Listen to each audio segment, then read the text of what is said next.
Hello friends. Did you know nearly 80% of those who watch my videos aren't subscribed? If you enjoy these stories, please hit that subscribe button and leave a like. It really helps. Thank you for being here. By the way, where are you watching from? Let me know in the comments. My name is Mason Briggs, and I've been a truck driver for 17 years.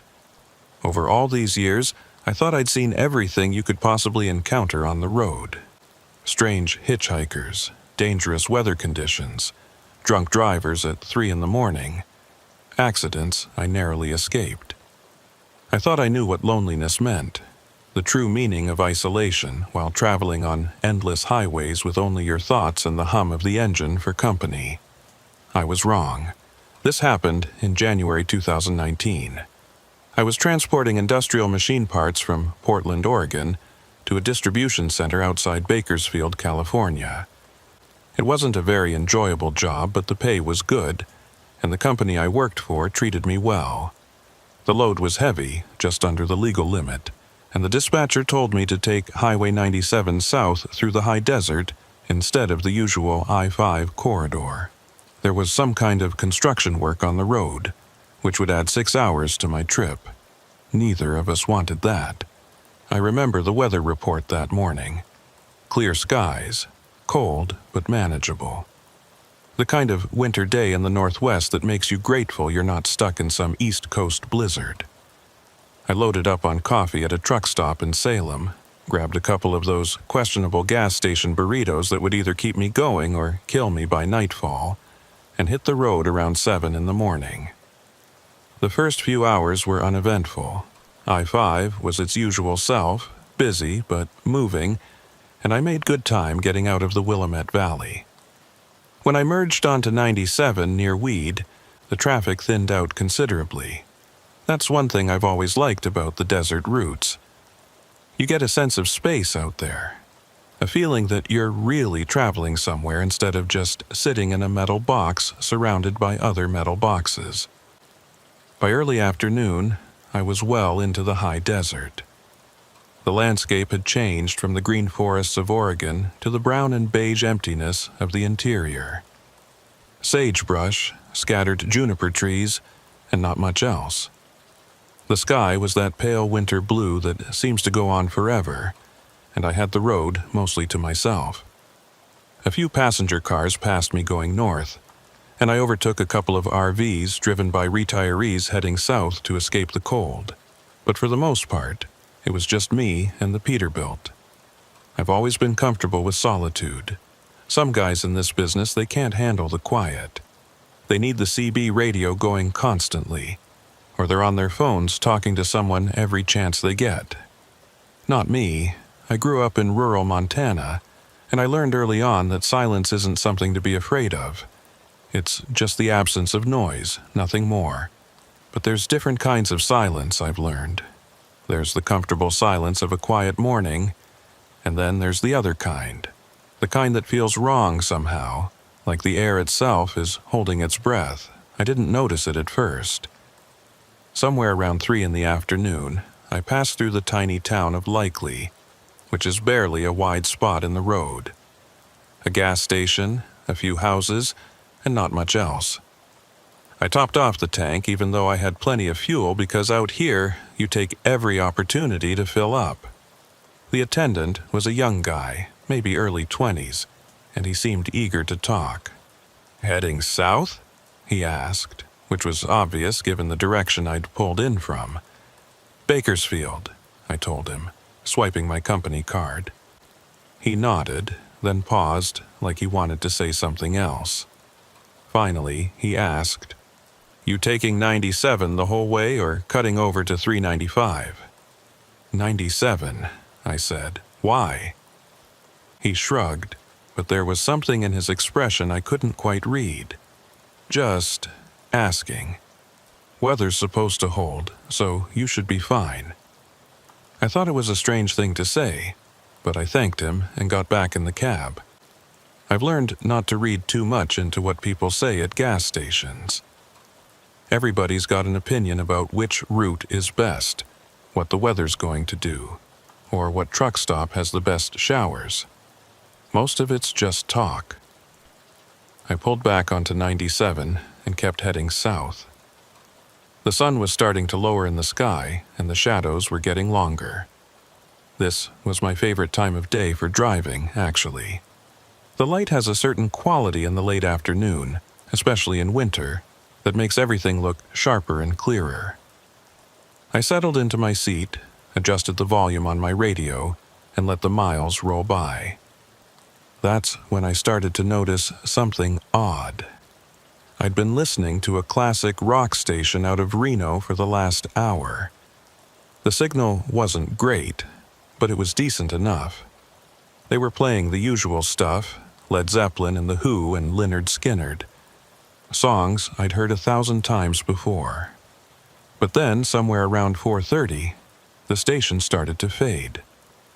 That's not unusual in the high desert.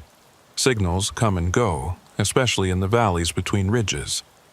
But what was strange was how it faded. It didn't just get weaker and fill with static the way stations usually do when you're losing signal. Instead, the music seemed to slow down, like someone was gradually reducing the speed on a record player. I reached for the dial, thinking maybe my radio was acting up. I switched to FM seek mode, and the tuner scanned through the frequencies. Nothing. Not even static. Just silence on every station.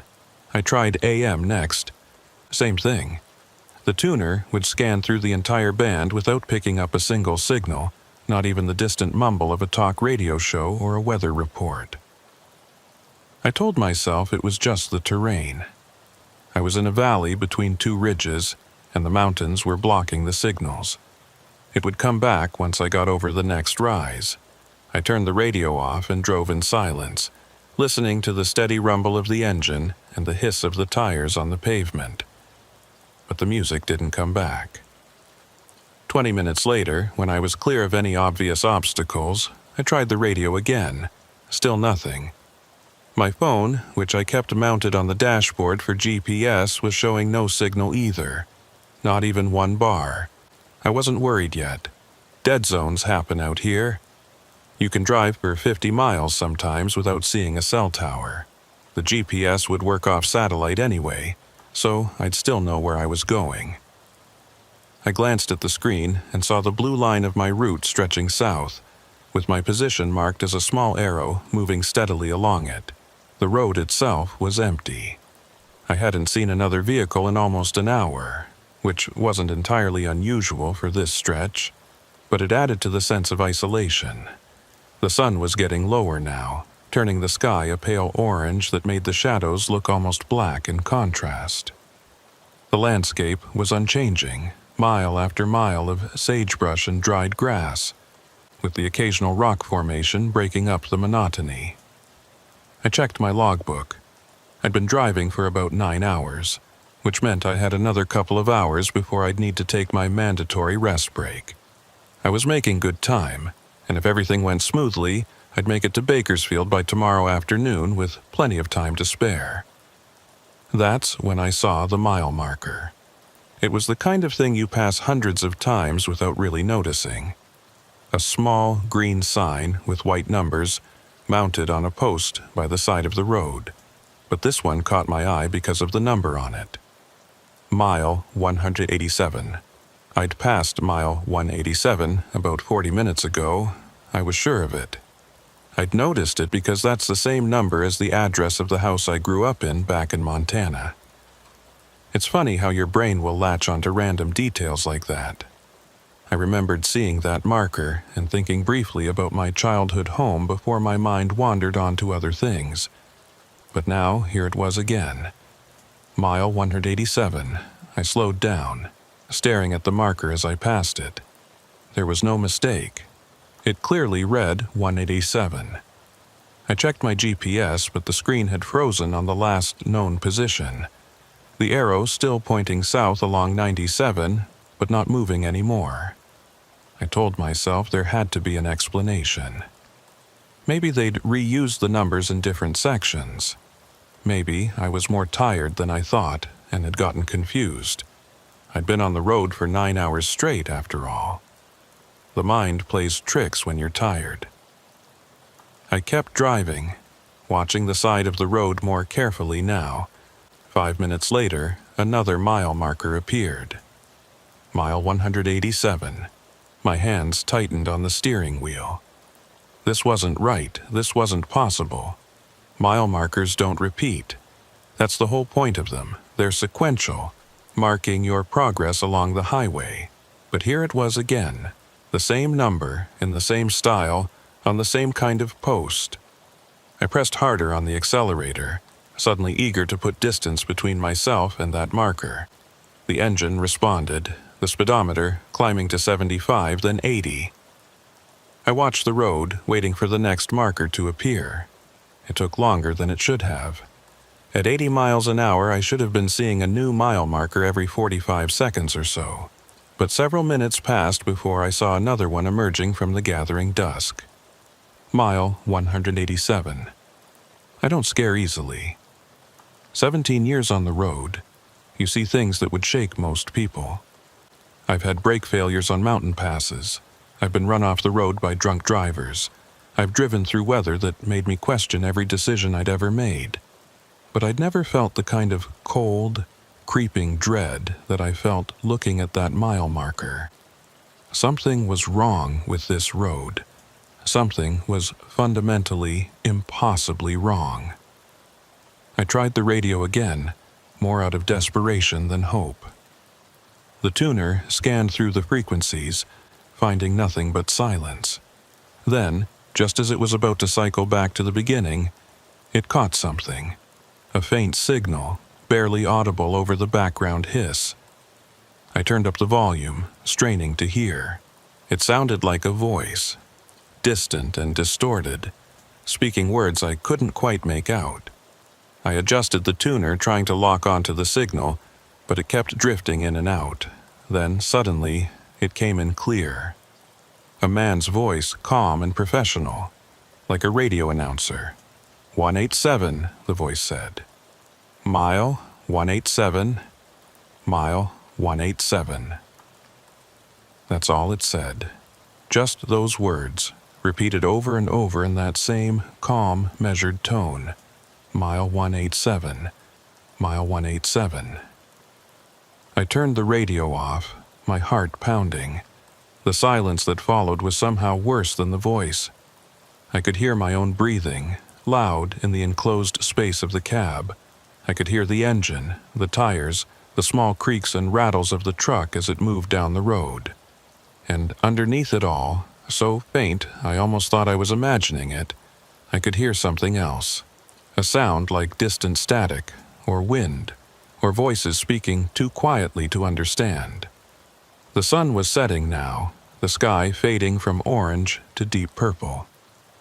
I'd need to turn on my headlights soon. I reached for the switch, and that's when I realized something else was wrong. The road ahead of me looked exactly like the road behind me. I don't mean it looked similar. I mean it looked identical. The same patches of asphalt, the same cracks, the same faded yellow center line. It was like I was driving through a loop, seeing the same stretch of highway over and over again. I slowed down to 60, then 50, my eyes scanning the roadside for anything that looked different, any landmark or feature that would prove I was making progress. But everything looked the same sagebrush, the same rocks, the same empty horizon.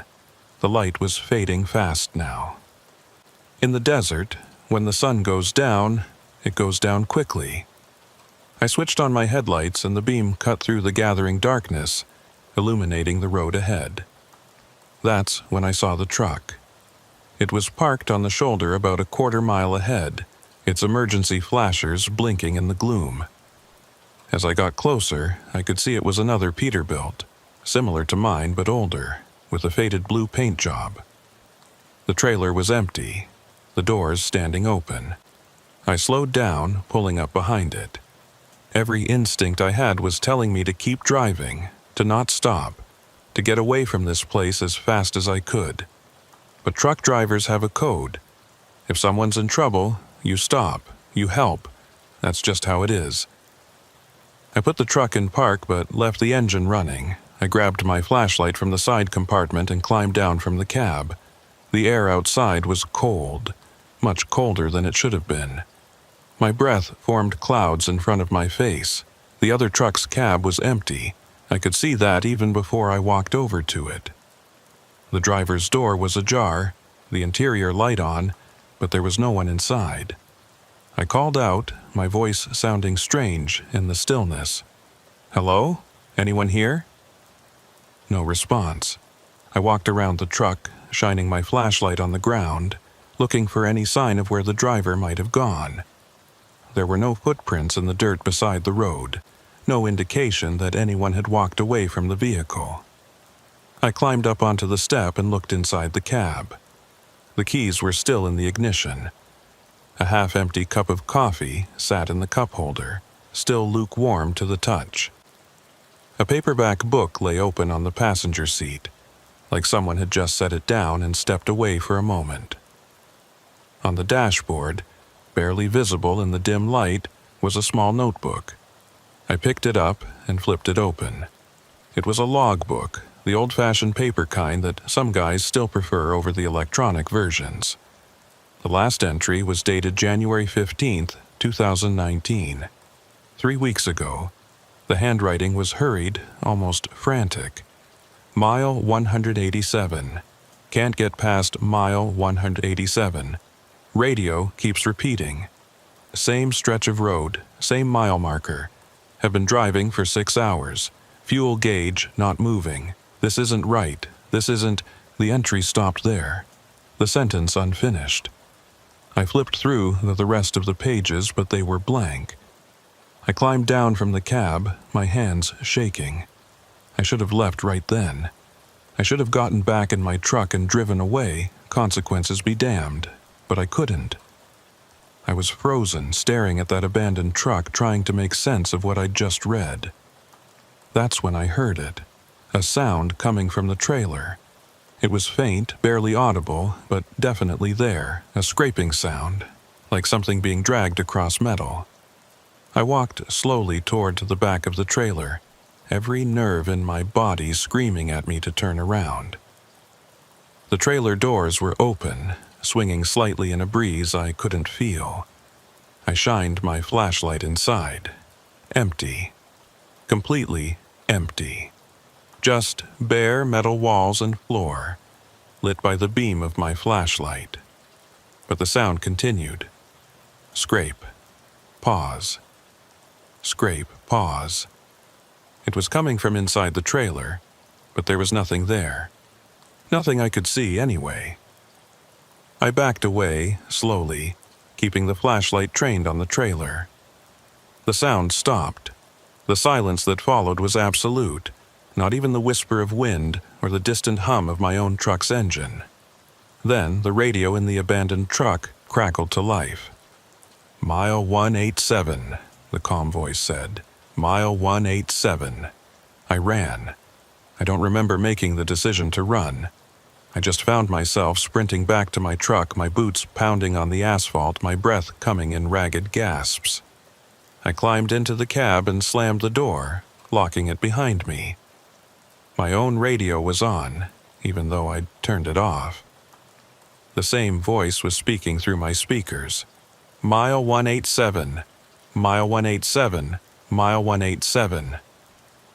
I threw the truck into gear and pulled back onto the road, the tires squealing as I accelerated. In my mirrors, I could see the abandoned truck receding into the darkness, its flashers still blinking. I drove fast, faster than I should have, pushing the speedometer past 85. I didn't care about speed limits or safety or anything except getting away from that place.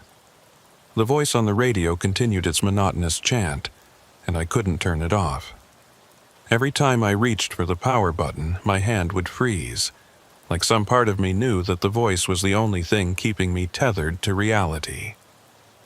The headlights carved a tunnel through the darkness, and I focused on that tunnel, on the white line at the edge of the road, on anything except the growing certainty that I was not going to escape this place. I don't know how long I drove like that. Time had become slippery, unreliable. It felt like hours, but when I checked the clock on my dashboard, only 20 minutes had passed since I'd left the abandoned truck. Then, finally, I saw it. A different mile marker, mile 188. The relief was so intense I almost cried. I'd made it. Whatever that place was, I'd gotten through it. The radio voice stopped mid-sentence, replaced by blessed silence. Then the familiar sound of static before a country music station came through clear and strong. My phone chimed, the sudden sound making me jump. Signals flooding back. Text messages and missed calls downloading all at once. My GPS screen refreshed, showing my position moving steadily south along Route 97, right where I should be. I pulled over at the next town I came to, a little place called Alturas. I parked in the lot of a truck stop and just sat there for a while, my hands still gripping the steering wheel, trying to process what had just happened. I told myself it was fatigue. I'd been driving too long, and my brain had started playing tricks on me. The mile markers, the abandoned truck, the voice on the radio, all of it could be explained by exhaustion and stress. I'd heard stories of truckers hallucinating after long hauls. This was just that, nothing more. I went inside the truck stop and bought a cup of coffee. The cashier was a middle-aged woman with kind eyes, and just seeing another person, hearing her normal, everyday voice asking if I needed anything else, helped ground me back in reality. "You look like you've seen a ghost," she said, handing me my change. I tried to smile. "Just tired, long day." She nodded sympathetically. "You be careful out there. These desert roads can mess with your head if you're not used to them." I thanked her and went back outside. The truck stop was quiet, just a couple of other rigs parked for the night. Normal, everything was normal. I sat in my truck, drinking the coffee, and pulled out my logbook. I needed to record my hours, note my location, all the standard procedure. But when I looked at the log, something made me pause. According to my hours of service, I'd been driving for 11 hours. But according to the clock on my dashboard, only 9 hours had passed since I'd left Portland that morning. I was missing 2 hours. I stared at the numbers, checking and rechecking, but there was no mistake.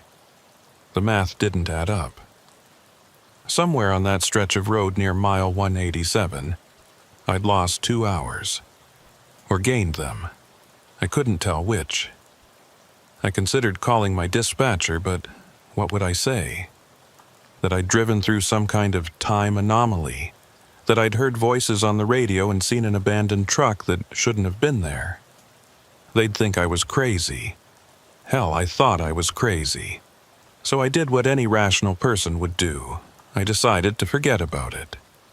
I convinced myself that I'd made an error in my logbook, that I'd miscalculated somewhere. I finished my coffee, logged my rest break, and tried to get some sleep. But sleep didn't come easily. Every time I closed my eyes, I saw that mile marker, mile 187. And I heard that voice, calm and relentless, speaking words that shouldn't have meant anything but somehow meant everything. Mile 187. I gave up on sleeping around 2 in the morning. I figured I'd gotten enough rest to be legal, and I wanted to put more distance between myself and that stretch of road. I started up the truck and pulled back onto the highway, heading south. The rest of the trip was uneventful. I made it to Bakersfield the next afternoon, delivered my load, and picked up another one heading north.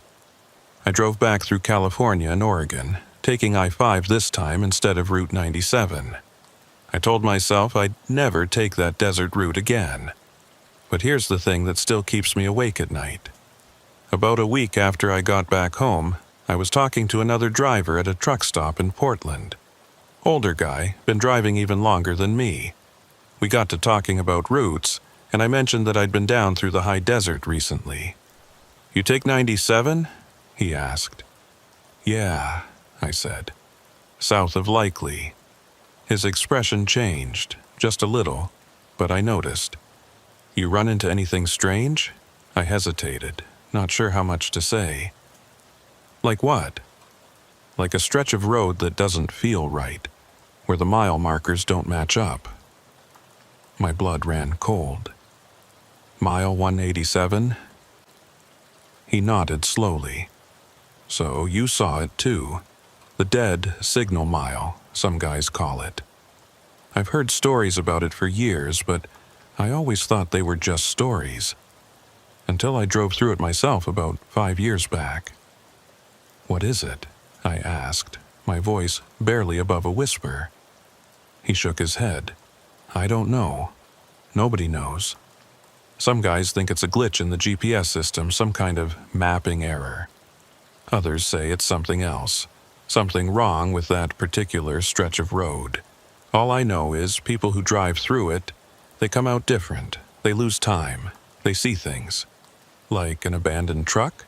Sometimes. Other times it's other things. One guy told me he saw his own truck parked on the shoulder. Said he got out and looked inside and saw himself sitting in the driver's seat, just staring ahead at nothing." I wanted to ask more questions, but part of me didn't want to know the answers. We finished our coffee in silence, and eventually we went our separate ways. I did some research when I got home. I searched online for any reports of anomalies on Route 97, anything that might explain what I'd experienced. I found a few forum posts, mostly from truckers and long-haul drivers, talking about strange experiences in that area. Lost time, repeating landmarks, radio signals that shouldn't exist. One post mentioned the mile marker specifically. Mile 187. The poster claimed that a stretch of road was built over an old pioneer trail, where dozens of settlers had died trying to cross the desert in the 1800s. Another post said there used to be a small town there that was abandoned in the 1950s, though I couldn't find any records to confirm that. Most of the posts ended the same way. People saying they'd never drive that route again, people warning others to avoid it, but also, inevitably, people dismissing the whole thing as fatigue-induced hallucinations or mechanical issues with GPS systems and radios. I wanted to believe those explanations. I really did. But then, about a month later, I was watching the news and saw a story that made my stomach drop. A truck driver had been found dead in his rig on Route 97, south of Likely, California. The report said he'd been there for several weeks before anyone found him. The cause of death was listed as heart failure. But what struck me was the location, mile 187. The news report didn't mention anything unusual. Just a tragic case of a driver dying alone on the road, something that happens more often than people realize in this business. But I knew there was more to the story. I tried to find more information, but there wasn't much to find. The driver's name was Dale Morrison, 53 years old, from Oregon. He'd been driving for 25 years. No history of heart problems. He was supposed to deliver a load to Bakersfield but never showed up. I thought about that logbook I'd found in the abandoned truck. The frantic handwriting. The words that stopped mid-sentence. I wondered if Dale Morrison had written something similar. If his last moments had been spent trying to understand what was happening to him, trying to escape a stretch of road that wouldn't let him go. I haven't driven Route 97 since that January. I've turned down loads that would take me that way, even when they paid well. My dispatcher thinks I'm being superstitious, and maybe I am. But I've been in this business long enough to trust my instincts, and my instincts tell me to stay away from that road. But here's what really scares me. Sometimes, late at night, when I'm driving through some empty stretch of highway far from any town, my radio will start to drift between stations. And in that brief moment of static between signals, I'll hear it. That voice, calm and measured and utterly wrong. Mile 187. It only lasts a second, maybe less. Then it's gone, replaced by whatever station I was listening to. I tell myself it's just interference, just random noise that my brain interprets as words because it's expecting to hear them. But I don't believe that, not really, because I've noticed something else. When I hear that voice, I check my GPS, and every time, without exception, the screen will freeze for just a moment. The arrow showing my position will stop moving, and the map will glitch, showing me in a different location entirely. Mile 187 on Route 97. Then it corrects itself, and everything goes back to normal. But for that brief moment, according to my GPS, I'm back there. Back on that stretch of road where time doesn't work right and the mile markers repeat forever. I've started keeping a log of when it happens. It's not frequent, maybe once every couple of months, but there's no pattern to it.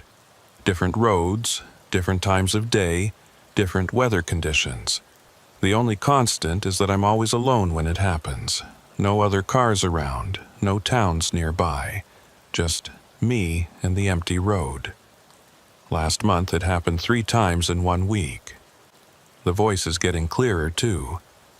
I used to have to strain to hear it through the static, but now it comes through as clear as if someone was sitting right next to me, speaking directly into my ear. Mile 187. And then, just 2 days ago, something new happened. I was driving through Nevada, another desert route, but nowhere near Route 97. It was mid-afternoon, bright sunlight, not a cloud in the sky. My radio was off. I know it was off because I specifically remembered turning it off when I stopped for lunch. But then I heard it, that voice, louder than it had ever been before, so loud it made me jump. Mile 187, you left something behind. My hands jerked on the wheel, and I nearly swerved into the other lane. I managed to correct, pulling over to the shoulder with my heart hammering in my chest. The radio was still off. The power light wasn't even on, but I could hear the voice faint now, like it was coming from somewhere far away. You left something behind. I sat there for a long time, staring at the radio, waiting for it to speak again. But it didn't. Eventually, I convinced myself I'd imagined it. Stress, lack of sleep, the mind playing tricks. But I can't stop thinking about those words. What did I leave behind? The abandoned truck? The notebook with the unfinished entry? Or something else, something I haven't realized yet? I've thought about going back. Driving Route 97 again. Going to mile 187. Seeing if I can figure out what's happening there. But I'm afraid of what I might find. Or worse, I'm afraid I might not find anything at all. That I'd drive through that stretch of road and it would be completely normal, just another mile marker on another highway, and I'd have to accept that whatever happened to me that night was all in my head. I don't know which possibility frightens me more, so I keep driving. I take my loads, I make my deliveries, and I try not to think about mile 187. But it's always there in the back of my mind, like a splinter I can't quite work free. And sometimes, late at night, when I'm alone on some empty highway with nothing but the stars and the road stretching out ahead of me, I wonder if I ever really left that place at all. If maybe I'm still there, still driving through that endless loop, still passing the same mile marker over and over again. Mile 187, mile 187, mile 187. Maybe we're all there. All of us who drove through it. Maybe that's what the abandoned truck meant. Maybe Dale Morrison is still there too, still trying to find a way out. Or maybe, and this is what keeps me awake at night, maybe there is no way out. Maybe once that road gets its hooks into you, it never fully lets go.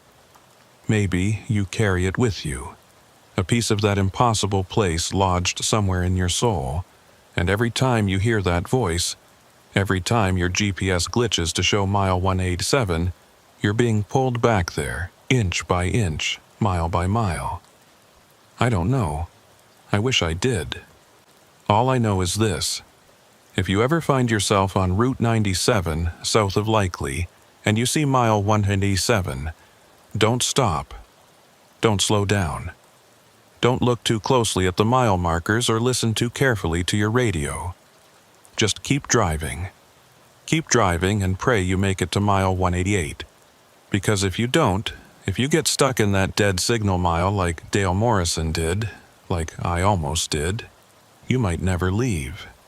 And the worst part is you might not even realize you're still there. I need to tell you something about that voice on the radio. Something I didn't mention before because I wasn't ready to admit it, not even to myself. It wasn't coming from the radio. Not really. I know how that sounds. I know what you're thinking. But I've been going over that night in my head for months now, replaying every detail, and I'm certain of it. The radio was a conduit, maybe, a way for the sound to reach me, but the source was somewhere else, somewhere deeper. 3 months after my first encounter with mile 187, I was still taking loads, still driving, but I'd become more careful about my routes. I mapped everything out in advance, double-checked that I wouldn't be going anywhere near that stretch of Route 97. My dispatcher thought I was developing some kind of OCD, but I didn't care. I wasn't going back there, not willingly. The problem was, mile 187 seemed to be coming to me. It started small. Little things I could almost convince myself were coincidences. I'd be driving through Arizona on I-10, and my odometer would freeze at 187 miles. Just for a second, then it would correct itself. I'd pull into a truck stop and the pump number would be 187. My room number at a motel would be 187, even though the motel only had 80 rooms. I tried to ignore it. Confirmation bias, I told myself. The brain is pattern seeking. I was seeing 187 everywhere because I was looking for it, not because there was any real significance to it. But then the radio started acting up again. I was hauling a load of furniture from Boise to Salt Lake City, a straightforward run I'd done dozens of times before. It was early evening, the sun just starting to set, and I was making good time. I had a classic rock station on, playing at a low volume just to fill the silence. The song was Hotel California by the Eagles. I remember that specifically because of what happened next. The music started to slow down. Not dramatically, just enough that I noticed. Like someone was gradually adjusting a pitch control. The vocals became deeper, stretched out. Don Henley's voice turned into a low, distorted rumble. I reached for the radio to change the station, but before I could touch it, the music cut out entirely. For a moment, there was nothing but silence. Then the static came, that familiar hiss of dead air. And then the voice. Mile 187. Return what you took. My hands tightened on the wheel. I stared at the radio, watching the digital display flicker and jump between frequencies. I hadn't taken anything. I'd barely stopped at mile 187, just long enough to check the abandoned truck and read that logbook. The logbook. My stomach went cold. The logbook. I'd taken the logbook from the abandoned truck. I'd brought it with me, thinking maybe I could use it to figure out what had happened to the driver, maybe help identify him somehow. It was sitting in my sleeper cabin right now, tucked into the side pocket of my duffel bag. Return what you took, the voice said again, and this time I could hear something underneath it. Another sound barely audible beneath the static. It sounded like wind, or rushing water, or maybe voices, many voices, all speaking at once. I changed lanes abruptly, pulling onto the shoulder. My heart was racing, my breath coming in short gasps. The radio continued to hiss with static, and underneath it, that chorus of voices grew louder. I twisted the volume knob to 0, then reached down and physically unplugged the radio from its power source. The display went dark. The static stopped, but I could still hear it, faint, distant, like it was coming from somewhere behind me. I turned in my seat, looking back at the sleeper cabin. The curtain that separated it from the cab was closed, and for a moment, I was absolutely certain that if I opened it, I would find something waiting for me. Not the logbook. Something else. I forced myself to get up, to pull back the curtain. The sleeper cabin was empty, of course. Just my duffel bag, my sleeping bag, a few personal items scattered around. Nothing out of the ordinary. I grabbed the duffel bag and pulled out the logbook. It looked the same as it had when I'd taken it. Worn, brown leather cover, pages yellowed with age. I flipped it open to the last entry, the one written in that frantic handwriting. Mile 187. Can't get past mile 187. Radio keeps repeating. Same stretch of road. Same mile marker. Have been driving for 6 hours. Fuel gauge not moving. This isn't right. This isn't... I read it again, more carefully this time. Something about the words bothered me, but I couldn't quite put my finger on what. Then I noticed it. The handwriting wasn't the same throughout the entry. The first few lines were neat, controlled, but as the entry went on, the handwriting deteriorated, becoming messier, more frantic. By the last line, it was barely legible. The letters pressed so hard into the paper that they'd almost torn through. But there was something else, something I hadn't noticed before. There was another line below the one I'd read. So faint, I'd missed it the first time, written in pencil instead of pen. Don't listen to the radio. I stared at those words, feeling ice water flood through my veins. Don't listen to the radio. That's what Dale Morrison had written, or whoever had been driving that truck. They'd figured something out, realized something important, and their last act before whatever happened to them had been to write that warning. Don't listen to the radio. I thought about unplugging my radio, leaving it disconnected. But I knew it wouldn't matter. The voice would find another way to reach me. It had already proven that. This wasn't about the radio itself. It was about something else, something I was only beginning to understand. I sat there on the shoulder of I-84, watching the sun sink below the horizon, trying to decide what to do. Part of me wanted to burn the logbook, destroy it, pretend I'd never found it. But another part of me knew that wouldn't solve anything. The connection had already been made. Taking the logbook had been just the final link in a chain that had started the moment I drove through mile 187. A semi roared past me, the blast of wind rocking my truck.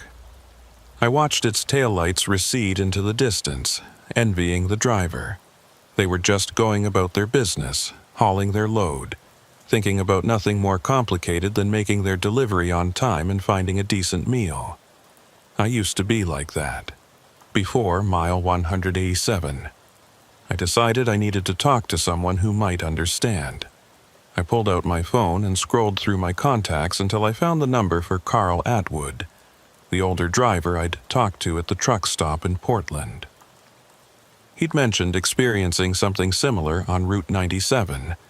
If anyone could help me make sense of this, it would be him. The phone rang 4 times before he picked up. Yeah? His voice was rough, cautious. Carl, it's Mason Briggs. We talked about... I remember, he said, cutting me off. There was a long pause. You're calling about mile 187. How did you know? Because you wouldn't be calling otherwise. What happened? I told him everything. The abandoned truck, the logbook, the voice on the radio, the numbers following me, the message telling me to return what I'd taken. When I finished, there was another long silence. You still have the logbook? Carl asked finally. Yeah. Get rid of it. What? Get rid of it, he repeated, more forcefully. Burn it, bury it, throw it in a river, I don't care, but get it away from you as soon as possible. Carl, what is this? What's happening? He sighed, a sound of exhaustion and resignation. I don't know exactly what it is, but I know that place, That stretch of road, it's not right. It's not like other dead zones. It's more than just bad cell reception. It's a hole, Mason, a hole in the world.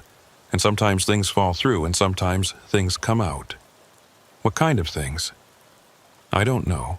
But whatever's there, it doesn't like being disturbed. When you took that logbook, you took something that belonged to it, something it wants back. What happens if I don't give it back? Another pause. When Carl spoke again, his voice was barely above a whisper. You ever wonder what happened to all those truckers who've gone missing over the years? The ones who just vanish without a trace? Their trucks found abandoned on some lonely stretch of highway? I felt my mouth go dry.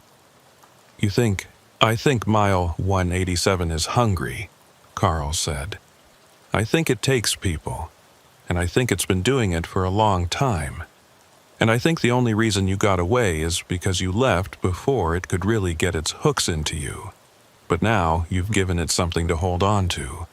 That logbook is a link, Mason, a connection. And as long as you have it, that place can reach you. Then I'll take it back, I said. I'll drive back to mile 187 and leave it there. No. Carl's voice was sharp.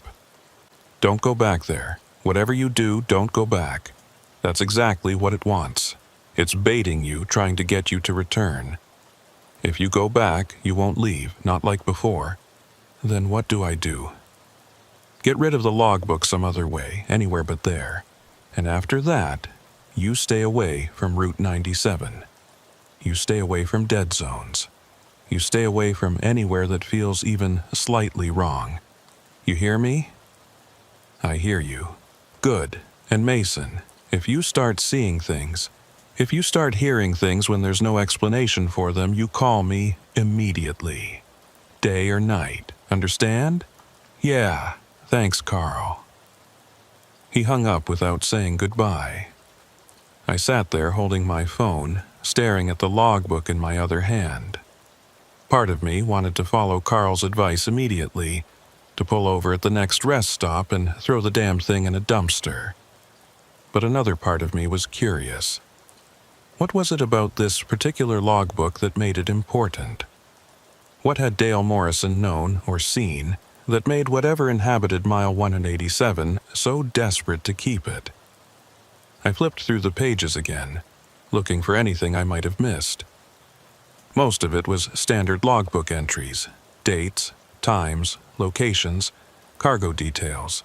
But as I got closer to that final entry, I noticed something strange. The dates didn't match up. According to the logbook, Dale Morrison had been driving for 3 days straight when he wrote that last entry. But the date on the final page was January 15th, 2019. The entry before it was dated January 12th. He'd lost a day. Somewhere between January 12th and January 15th, a full 24 hours had simply vanished from his timeline. I thought about my own missing 2 hours, the discrepancy in my logbook that I'd never been able to explain. Time moved differently in mile 187. Or maybe it didn't move at all. Maybe that's what the repeating mile markers meant. You weren't traveling forward. You were stuck, driving in circles through the same moment over and over again. And if you stayed too long, if you didn't get out when you had the chance, maybe you'd never get out at all. I was about to close the logbook when I noticed something else. On the inside back cover, written in the same pencil as that final warning, were a series of numbers. 38.9 Washington 85, 120, 6543 coordinates. I pulled out my phone and typed them into a mapping app.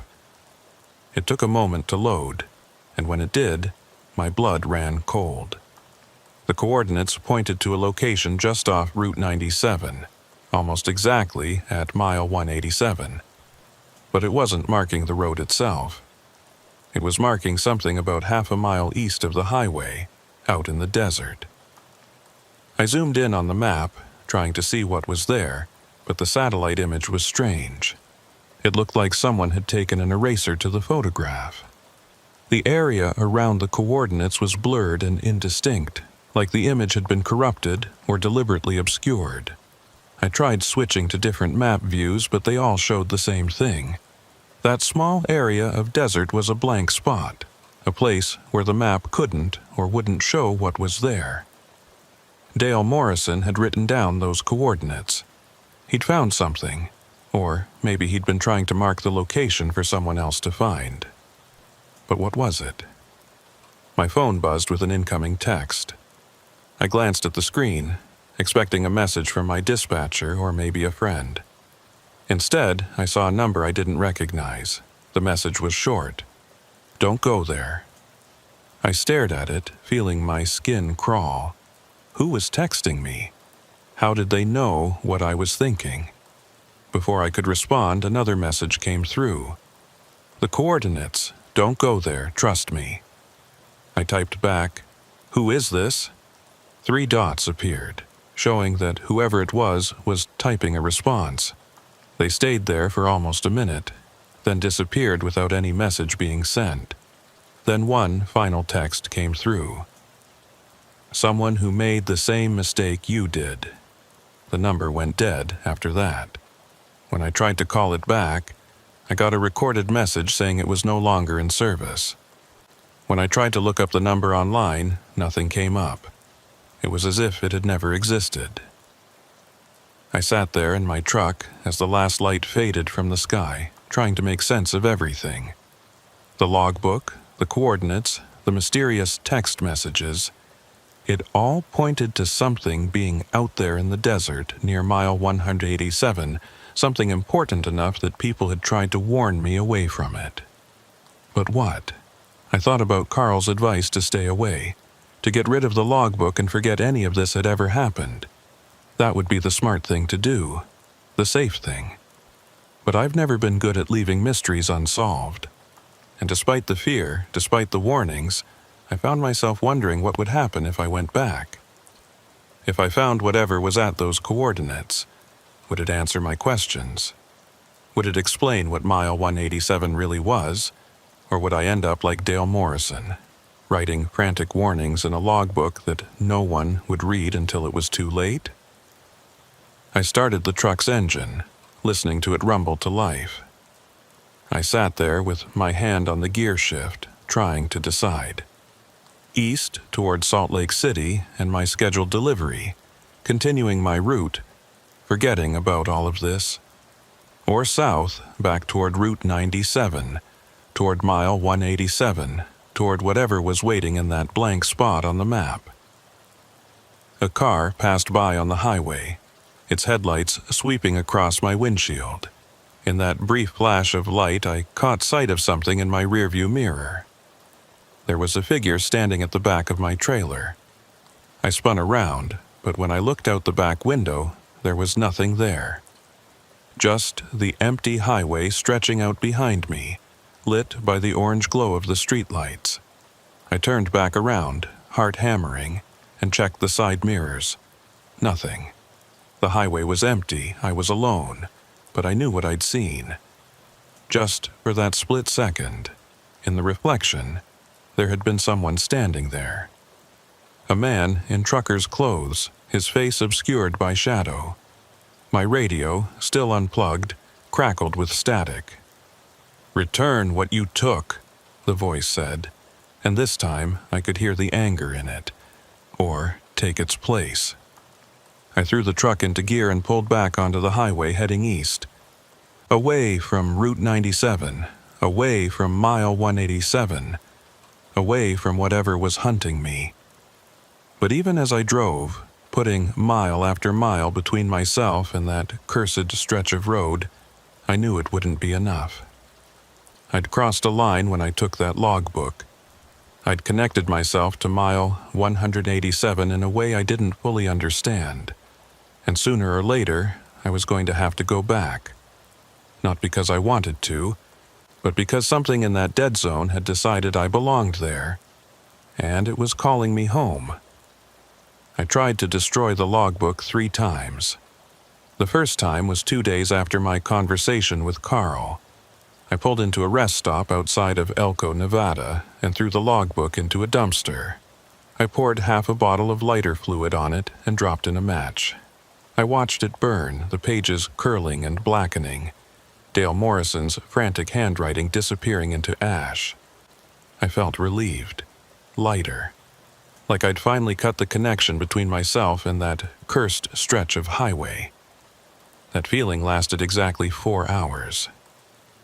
I was driving through the darkness on I-80, making my way toward Reno, when my GPS started acting up. The screen flickered, the route lines disappearing and reappearing. Then, without warning, the display changed completely. It was showing Route 97, showing mile 187. And according to the GPS, I was there. Right now. Despite the fact that I was actually 200 miles north on a completely different highway. The radio turned itself on. I hadn't touched it. It was still unplugged from the power source, the wires hanging loose behind the dashboard. But the speakers crackled to life anyway, and that familiar voice spoke through them. "You can't destroy it," the voice said. "It's already part of you." I jerked the wheel, nearly swerving into the next lane. The GPS flickered again, and when it stabilized, it was showing my actual location on I-80. The radio went silent, but when I pulled over and checked my sleeper cabin, the logbook was there, sitting on my duffel bag, exactly where it had been before I'd thrown it away, completely intact. No burn marks, no smell of lighter fluid. Just the same worn brown leather cover and yellowed pages. I picked it up with shaking hands and flipped to the last entry. The words were the same, but there was something new written at the bottom of the page, in handwriting that looked uncomfortably similar to my own. "You can't leave until you understand." The second time I tried to get rid of it was in Winnemucca. I drove to a bridge over the Humboldt River and threw the logbook into the water. I watched it sink beneath the surface, carried away by the current. I found it in my truck 3 hours later. The third time, I took it to a truck stop and asked the attendant to mail it to an address I made up. I watched him put it in an envelope, watched him put the envelope in the outgoing mail bin. I even tipped him $20 to make sure it got processed that day. It was back in my sleeper cabin before I reached the Nevada state line. That's when I finally accepted what Carl had been trying to tell me. The logbook wasn't just a physical object anymore. It was a connection, a thread linking me to mile 187. And as long as that connection existed, I would never be free of it. I needed to understand what was at those coordinates, what Dale Morrison had found out there in the desert. It took me 3 weeks to work up the courage to go back. 3 weeks of driving my normal routes, trying to pretend everything was fine, all while the logbook sat in my truck like a ticking bomb. 3 weeks of hearing that voice on the radio, seeing that figure in my mirrors, feeling the weight of mile 187 pulling at me like gravity. Finally, on a cold morning in late February, I made my decision. I called my dispatcher and told him I needed a week off for personal reasons. Then I loaded up my truck with supplies, water, food, a full tank of gas, and a few items I thought I might need for whatever I was about to find. I also brought a camera. If I was going to do this, I wanted proof, documentation, something that would help me make sense of what I was about to experience. The drive to Route 97 took most of the day. I approached from the north this time, taking secondary highways to avoid the major interstates. I didn't want any distractions, didn't want to give myself any excuse to turn back. As I got closer, the landscape became more desolate. The towns grew smaller and farther apart until there was nothing but empty desert stretching out in all directions. The sky was overcast, a flat gray that made the world look washed out and faded. I reached Route 97 just as the sun was setting. I'd timed it that way deliberately. I didn't want to approach mile 187 in the darkness, but I also didn't want to be there during the brightest part of the day. Something about dusk felt right for this. Appropriate. As I drove south on 97, I paid close attention to the mile markers. They counted up normally at first. Mile 180, mile 181, mile 182. Everything proceeding exactly as it should. Then I saw mile 187. This time, I was ready for it. I'd prepared myself for the repetition, for the sense of wrongness. But what I wasn't prepared for was how it would feel different than before. Last time, the dead zone had felt almost predatory, like something was watching me, hunting me. This time, it felt expectant, like it had been waiting for me to return. My radio stayed silent. My GPS continued to function normally. There was no voice, no warnings, no glitching displays. If I hadn't known better, I might have thought this was just an ordinary stretch of highway. But I did know better. And I knew that this calm was worse than any overt threat. This was the dead zone welcoming me back. I slowed down, watching the shoulder for a place to pull off. The coordinates Dale Morrison had written down pointed to a location about half a mile east of the highway. I'd need to leave the truck and hike out there. I found a spot where the shoulder widened slightly and pulled over. I left the engine running. The last thing I wanted was to be stranded out here with a dead battery, and gathered my supplies. Flashlight, water, the camera, and the logbook. I hesitated over the last item, but in the end I brought it with me. It had led me here. I might need it to understand what I was about to find. The desert was quiet as I climbed down from the truck. No wind, no animals, no sound except my boots on the gravel. The air had a strange quality to it, thick and heavy despite the coolness of the evening. It reminded me of how the air feels right before a thunderstorm, charged with potential energy. I checked my phone's compass and started walking east, away from the highway. The ground was rough, covered in scrub brush and loose rocks. I moved carefully, watching my footing, sweeping my flashlight beam back and forth across the terrain. I'd been walking for about 10 minutes when I noticed something strange. The GPS on my phone was having trouble maintaining a fix. My position kept jumping around, sometimes showing me miles away from where I actually was, sometimes showing me as standing right on Route 97, despite the fact that I could still see the highway in the distance behind me. I consulted the compass instead, trusting the magnetic needle more than the satellite signals. East. Just keep going east. After another 15 minutes, I saw it. At first, I thought it was just a trick of the fading light. A shadow, maybe, or a particularly dark patch of ground. But as I got closer, I realized it was something else entirely. There was a depression in the desert floor. A roughly circular area, maybe 30 feet across, where the ground seemed to have sunk down about 6 inches below the surrounding terrain. The dirt inside the depression was darker, almost black, and nothing grew there. No sagebrush, no grass, not even weeds. It looked like a burn mark, like something had scorched the earth so thoroughly that nothing would ever grow there again. I approached slowly, feeling that same sense of wrongness I'd felt at mile 187. The air was colder here, and I could see my breath misting in front of my face. My flashlight beam seemed weaker somehow, like the darkness was thicker here, harder to penetrate.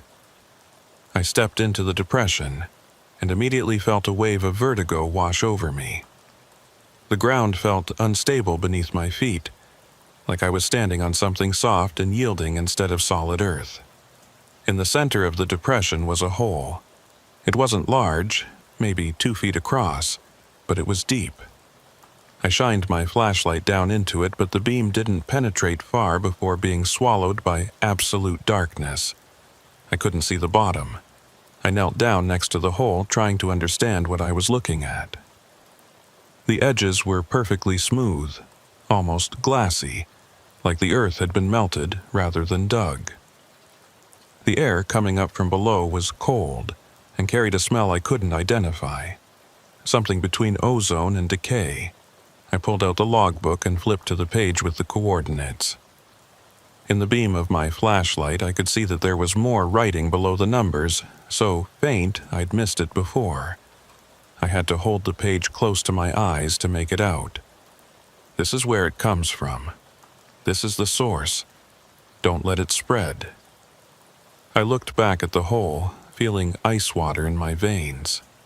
The source of what? What had Dale Morrison discovered out here?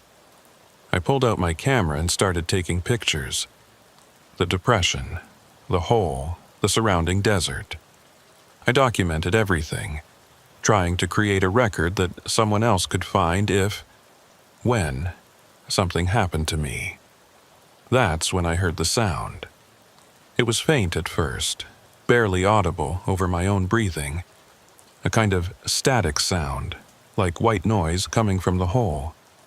I leaned closer, trying to hear better, and realized it wasn't just static.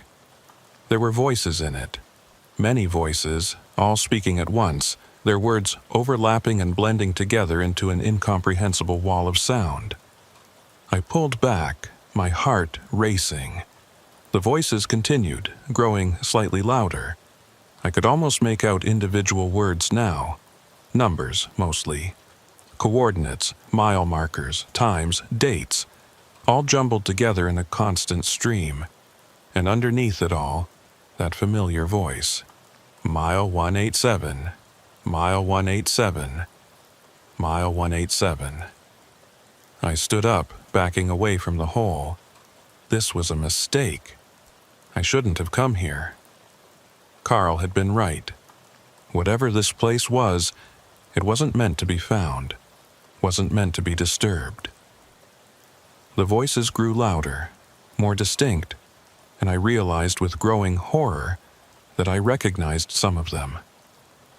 There was Dale Morrison's voice saying the same words over and over. This isn't right, this isn't right, this isn't right. There was another voice, unfamiliar, but speaking in the cadence of a CB radio transmission. Breaker, breaker. I'm stuck at mile 187. I can't get past mile 187. Is anyone there? And there were others. Dozens of them, maybe hundreds. All of them truckers, all of them describing the same experience. Getting stuck at mile 187, losing time, hearing voices, seeing things that shouldn't be there. They were all still there, all still trapped, their voices bleeding through from whatever place they'd fallen into. I turned to run, but something made me stop. A new voice had joined the chorus. This one was different, clearer, more present. It was Carl Atwood. Mason, his voice called out from the hole. Mason, is that you? I'm stuck. I can't get out. I've been driving for days, but I'm still at mile 187. You have to help me. You have to. No, I said out loud, backing away. No, that's not possible. I just talked to Carl. He's fine. He's not. That was weeks ago, Carl's voice said. And I realized it was true. It had been weeks since I'd talked to him. I'd been so focused on planning this trip that I hadn't even thought to check in. I came back, Mason. I came back to mile 187 because I thought I could help. I thought I could figure out what this place was. But I was wrong. It's a trap. It's always been a trap. And now I'm... His voice dissolved into static, joining the chorus of other voices in the hole. I ran. I didn't think, didn't look back, just ran as fast as I could back toward the highway. Behind me, I could hear the voices growing louder, spilling out of the hole, filling the desert with their desperate cries. I didn't know if they were real or hallucinations, if Carl was really trapped at mile 187, or if the dead zone was just using his voice to get to me. I didn't care. I just needed to get away. I reached my truck and threw myself into the cab, slamming the door behind me. I threw it into gear and pulled back onto the highway, tires squealing on the asphalt. I didn't look at the mile markers as I drove. I didn't check my GPS.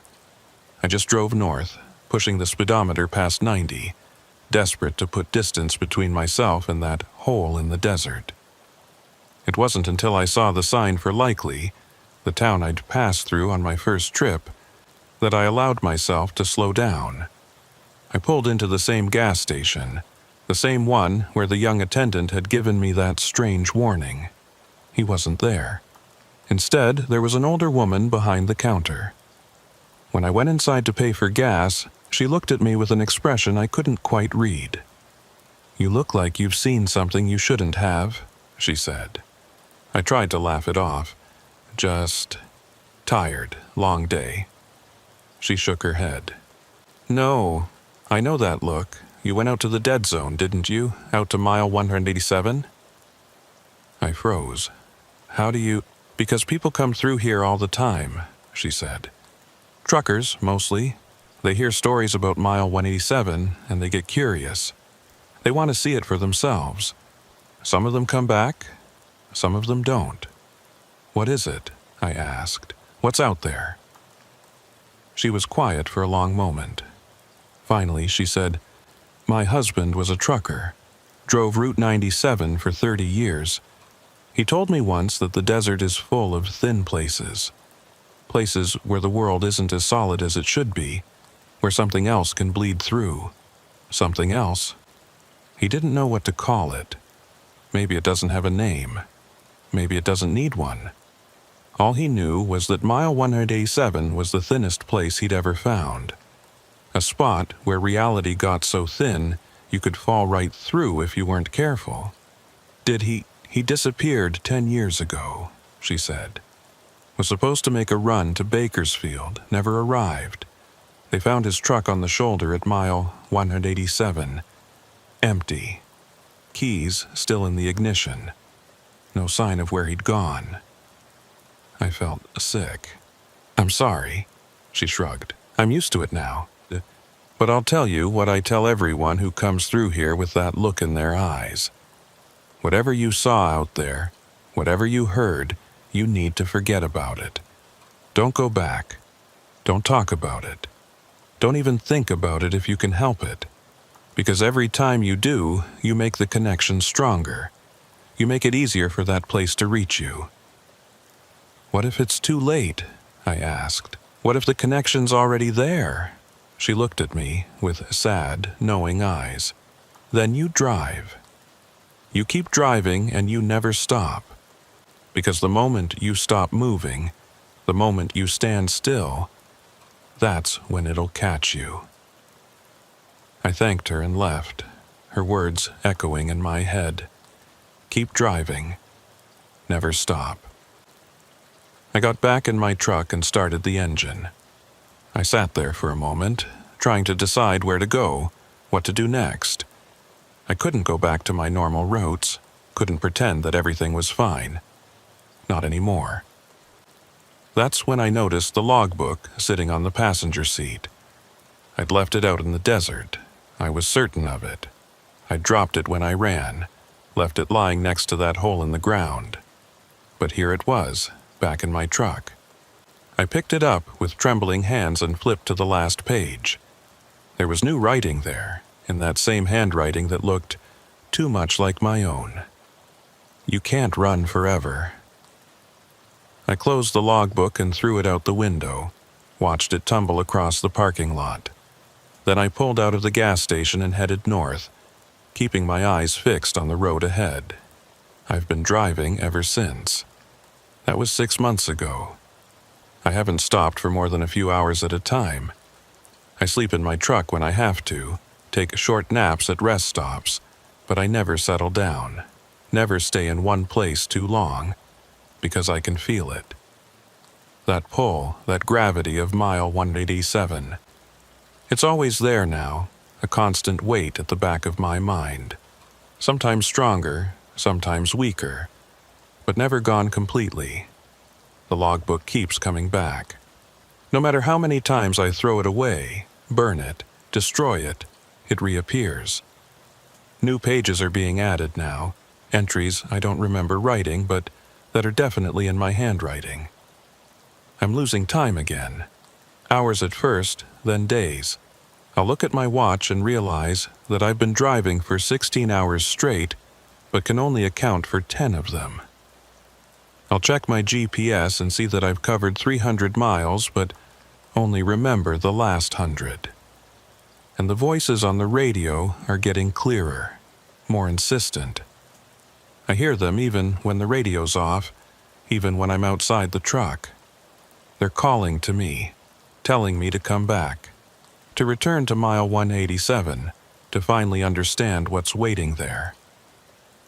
Sometimes I see other trucks on the highway, and I wonder if they're real or if they're echoes. Ghosts of other drivers who got trapped in the dead zone and are still driving, still trying to escape. I've tried calling Carl's number, but it's been disconnected. I've tried searching for news about him, but there's nothing. It's like he never existed. Or maybe he did exist, but he's been erased somehow. Written out of the world the same way he was written out of mile 187. I think I understand now what that hole in the desert is.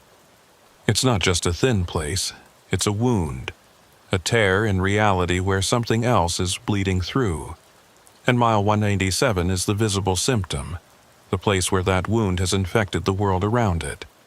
How far does it spread? Is it just that one stretch of highway, or is it growing? The woman at the gas station said her husband disappeared 10 years ago. But Dale Morrison died in January 2019, just a few months before my first encounter. How many others have been taken in that time? I'm writing this down because I need someone to know. I need there to be a record of what's happening, what's been happening for who knows how long on Route 97. Maybe someone will find this and understand. Maybe someone smarter than me, braver than me, will be able to figure out how to stop it. Or maybe this will just be another warning that gets ignored, another story that people dismiss as the ravings of a tired trucker who's been on the road too long. I don't know how much longer I can keep driving. The pull is getting stronger. Some nights I wake up and realize I've been steering toward Route 97 in my sleep, my hands moving on their own, guiding the truck back to mile 187. It wants me to come back. It's been patient, but its patience is running out. And the terrible thing is, part of me wants to go. Part of me is tired of running, tired of fighting. Part of me just wants to understand, to finally know what's waiting in that dead zone. Maybe that's how it gets you in the end. Not through force, but through exhaustion. Through the slow erosion of your will to resist. If you're reading this, if you've found this somehow, do me a favor. Stay away from Route 97. Stay away from mile 187, and if you do find yourself there, if you hear that voice on the radio, just keep driving. Don't stop. Don't investigate. Don't try to understand. Just drive. Because once you start asking questions, once you start looking for answers, the dead zone will never let you go. I know that now. I've known it for a while. I think I've always known it. Ever since that first night when I drove through mile 187 and lost 2 hours I'll never get back. The woman at the gas station was right. The moment you stop moving is when it catches you. So I keep moving. I keep driving. Mile after mile, hour after hour, day after day. But I'm getting tired. And mile 187 is getting closer. I can feel it. I'm back at mile 187. I don't remember deciding to come here. I don't remember turning the truck around, don't remember the drive south on Route 97. But here I am, parked on the shoulder at mile 187, with the engine idling and the sun rising behind me. The logbook is open on my lap. The last entry is dated today. The handwriting is mine, but I don't remember writing it. It's time to stop running. I should be scared. I should throw the truck in gear and drive away as fast as I can. But I'm not scared anymore. I'm just tired, so incredibly tired. I turn off the engine. The sudden silence is absolute. No wind, no distant traffic, no birds, just silence, pressing in from all sides. I climb down from the cab, leaving the keys in the ignition. The desert stretches out around me, brown and empty and infinite.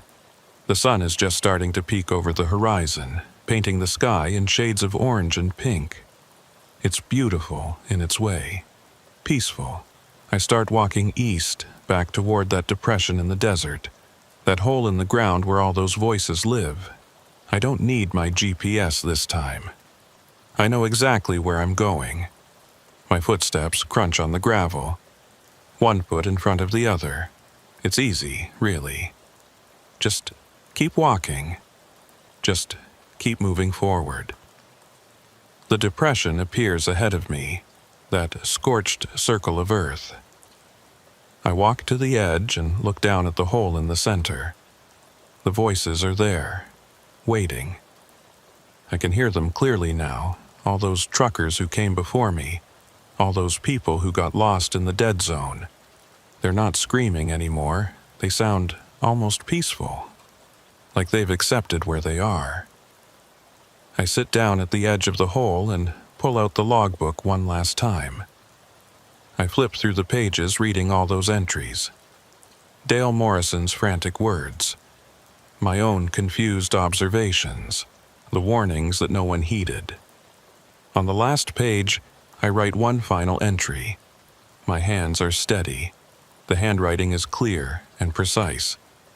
To whoever finds this, Mile 187 isn't a place, it's a moment, a single moment, repeated forever. Once you're in it, you never leave. You just keep experiencing it, over and over, driving the same stretch of road, seeing the same mile marker, hearing the same voice on the radio. I don't know why it exists. I don't know what created it or what purpose it serves. Maybe it's a natural phenomenon, some quantum glitch in the fabric of reality. Maybe it's something else, something older and stranger than we can understand. It doesn't matter anymore. What matters is this. If you're reading this, if you've found this logbook, it means I'm already gone. It means I'm part of Mile 187 now, just another voice in the static. Don't try to help me. Don't try to figure out what happened. Just take this as your warning. Stay away from Route 97. Stay away from Mile 187.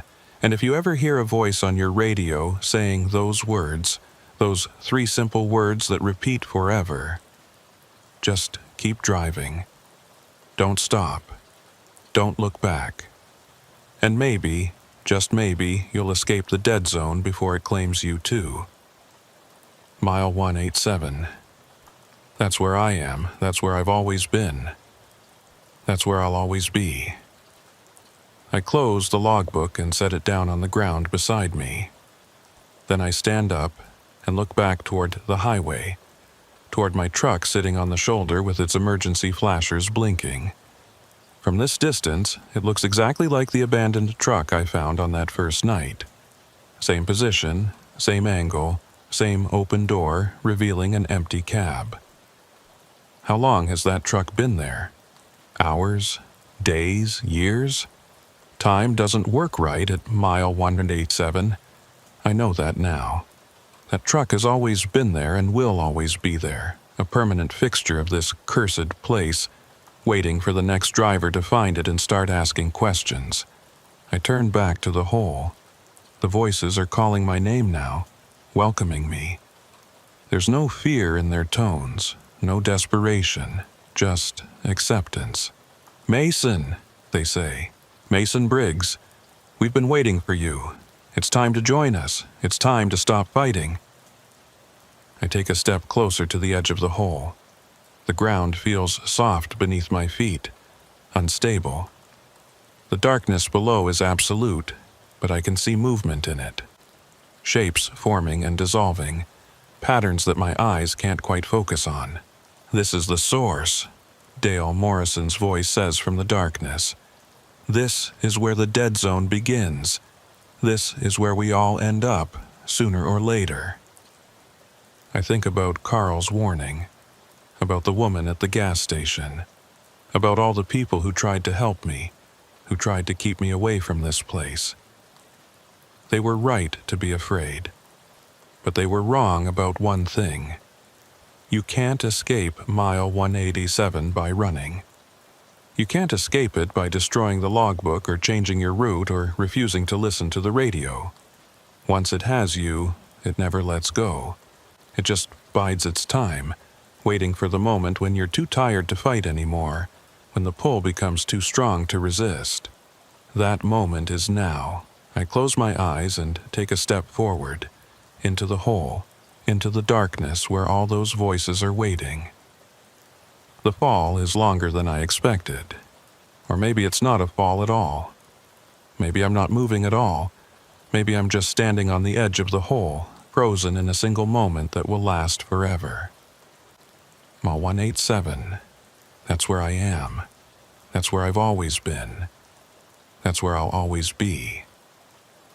The voices surround me now, welcoming me into their eternal chorus. I try to speak, to add my own voice to theirs, but the words won't come. Or maybe they do come, but they're lost in the static, indistinguishable from all the others. I understand now. I understand what Dale Morrison was trying to warn me about, what Carl couldn't explain, what that woman at the gas station had seen in her husband's eyes before he disappeared. Mile 187 isn't just a location. It's a state of being, a trap made of moments and miles and the space between radio signals. Once you're in it, you're always in it. You can drive away.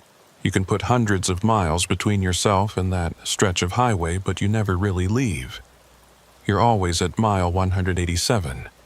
You always have been. You always will be. The darkness is complete now. I can't see anything, can't feel anything except the cold.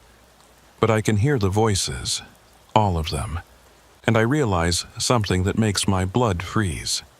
They're not just voices of the past. They're voices of the future, too. Drivers who haven't come to mile 187 yet, who are still out there on the highways, thinking they're safe, thinking they're free. But they're already here. Just like I was always here, even before that first night when I drove through the dead zone. We're all here, all of us who have ever driven or will ever drive Route 97. Time doesn't exist at mile 187. It's all happening at once. Every truck that's ever been abandoned on this highway, every driver who's ever heard that voice on the radio, every mile marker that's ever repeated itself, it's all happening simultaneously in a single, eternal moment. And I'm part of it now. I try to remember what came before, my life, my roots, the years I spent on the road before mile 187. But the memories are fading, becoming static, dissolving into the chorus of voices. There's only one thing that remains clear, one thought that cuts through the darkness and the cold. If you're reading this, if you've somehow found this logbook, you're probably wondering if any of it's real. You're probably trying to rationalize it, to find an explanation that makes sense. Don't. Just know this. I'm writing this now, in this moment, from inside mile 187. And I'm also writing this 5 years from now, and 5 years ago, and every moment in between. Because time is broken here, and I exist in all of those moments at once. I'm in your radio static. I'm in the glitch on your GPS. I'm in the reflection in your mirror that doesn't quite match reality. And if you ever find yourself on Route 97, driving through the high desert, and you see a mile marker that repeats, or hear a voice on your radio that sounds familiar, or lose time that you can't account for, that's me. That's all of us. That's every driver who got trapped in the dead zone, trying to warn you, trying to help you escape the fate that we couldn't avoid. Listen to us. Drive faster. Don't stop. Because mile 187 is always hungry. And it's always waiting. 3 months later, a state trooper found an abandoned Peterbilt on the shoulder of Route 97, just south of Likely, California. The location was mile 187. The keys were in the ignition, the engine was cold, and the cab was empty. On the passenger seat was a logbook, open to the last entry. The handwriting became increasingly erratic toward the end, the final lines barely legible.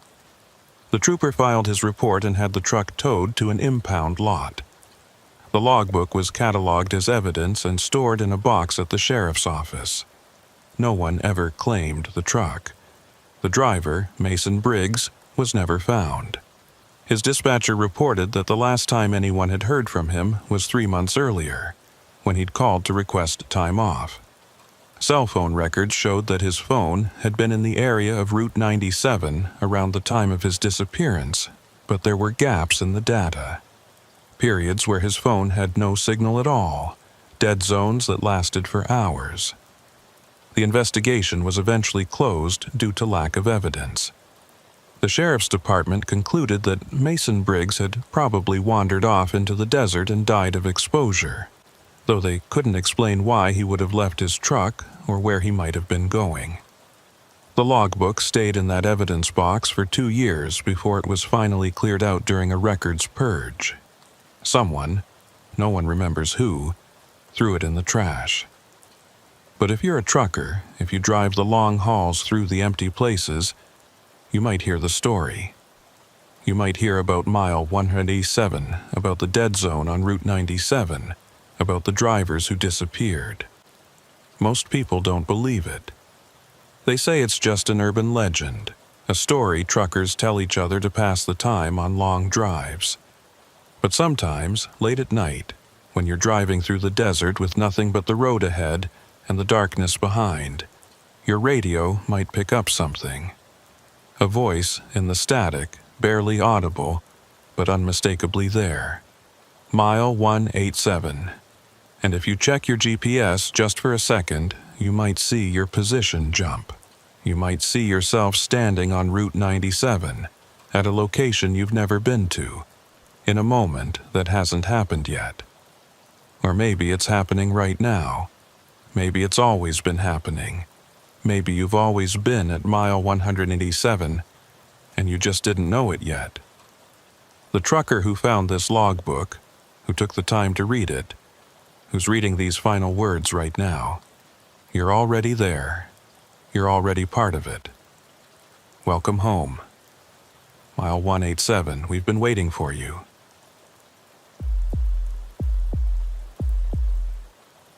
My name is Wyatt Dalton, and I've been hauling freight across the western states for 19 years. In that time, I've driven just about every highway, back road, and forgotten stretch of asphalt you can imagine. I know these routes like I know my own face in the mirror. Every curve, every grade, every place where the road narrows or the shoulder drops off. That's why what happened in March of 2018 shouldn't have been possible. I was running a load of agricultural equipment from Fresno, California, up to Boise, Idaho. It was a straightforward job, the kind I'd done 100 times before. Take Highway 99 north through the Central Valley, connect to I-5, then cut east on smaller highways through Oregon to reach Idaho. 2 days of driving, maybe less if the weather held and traffic was light. The first day went exactly as planned. I made it through California and into Oregon without incident. Stopped for the night at a truck stop outside Klamath Falls, got a decent meal and 6 hours of sleep. By the time I started driving again the next morning, I was feeling good. Alert, focused, ready to finish the run. The route I'd planned would take me through some pretty remote country in eastern Oregon. Not many people realize just how empty that part of the state is. Everyone thinks of Oregon as green and rainy, full of forests and mountains. And the western part is like that. But once you cross the Cascades and head east, it's a different world. High desert, sagebrush, long stretches of nothing punctuated by small towns that barely qualify as dots on a map. I prefer it that way, honestly. The solitude suits me. No traffic to worry about, no construction zones, no aggressive drivers trying to cut you off.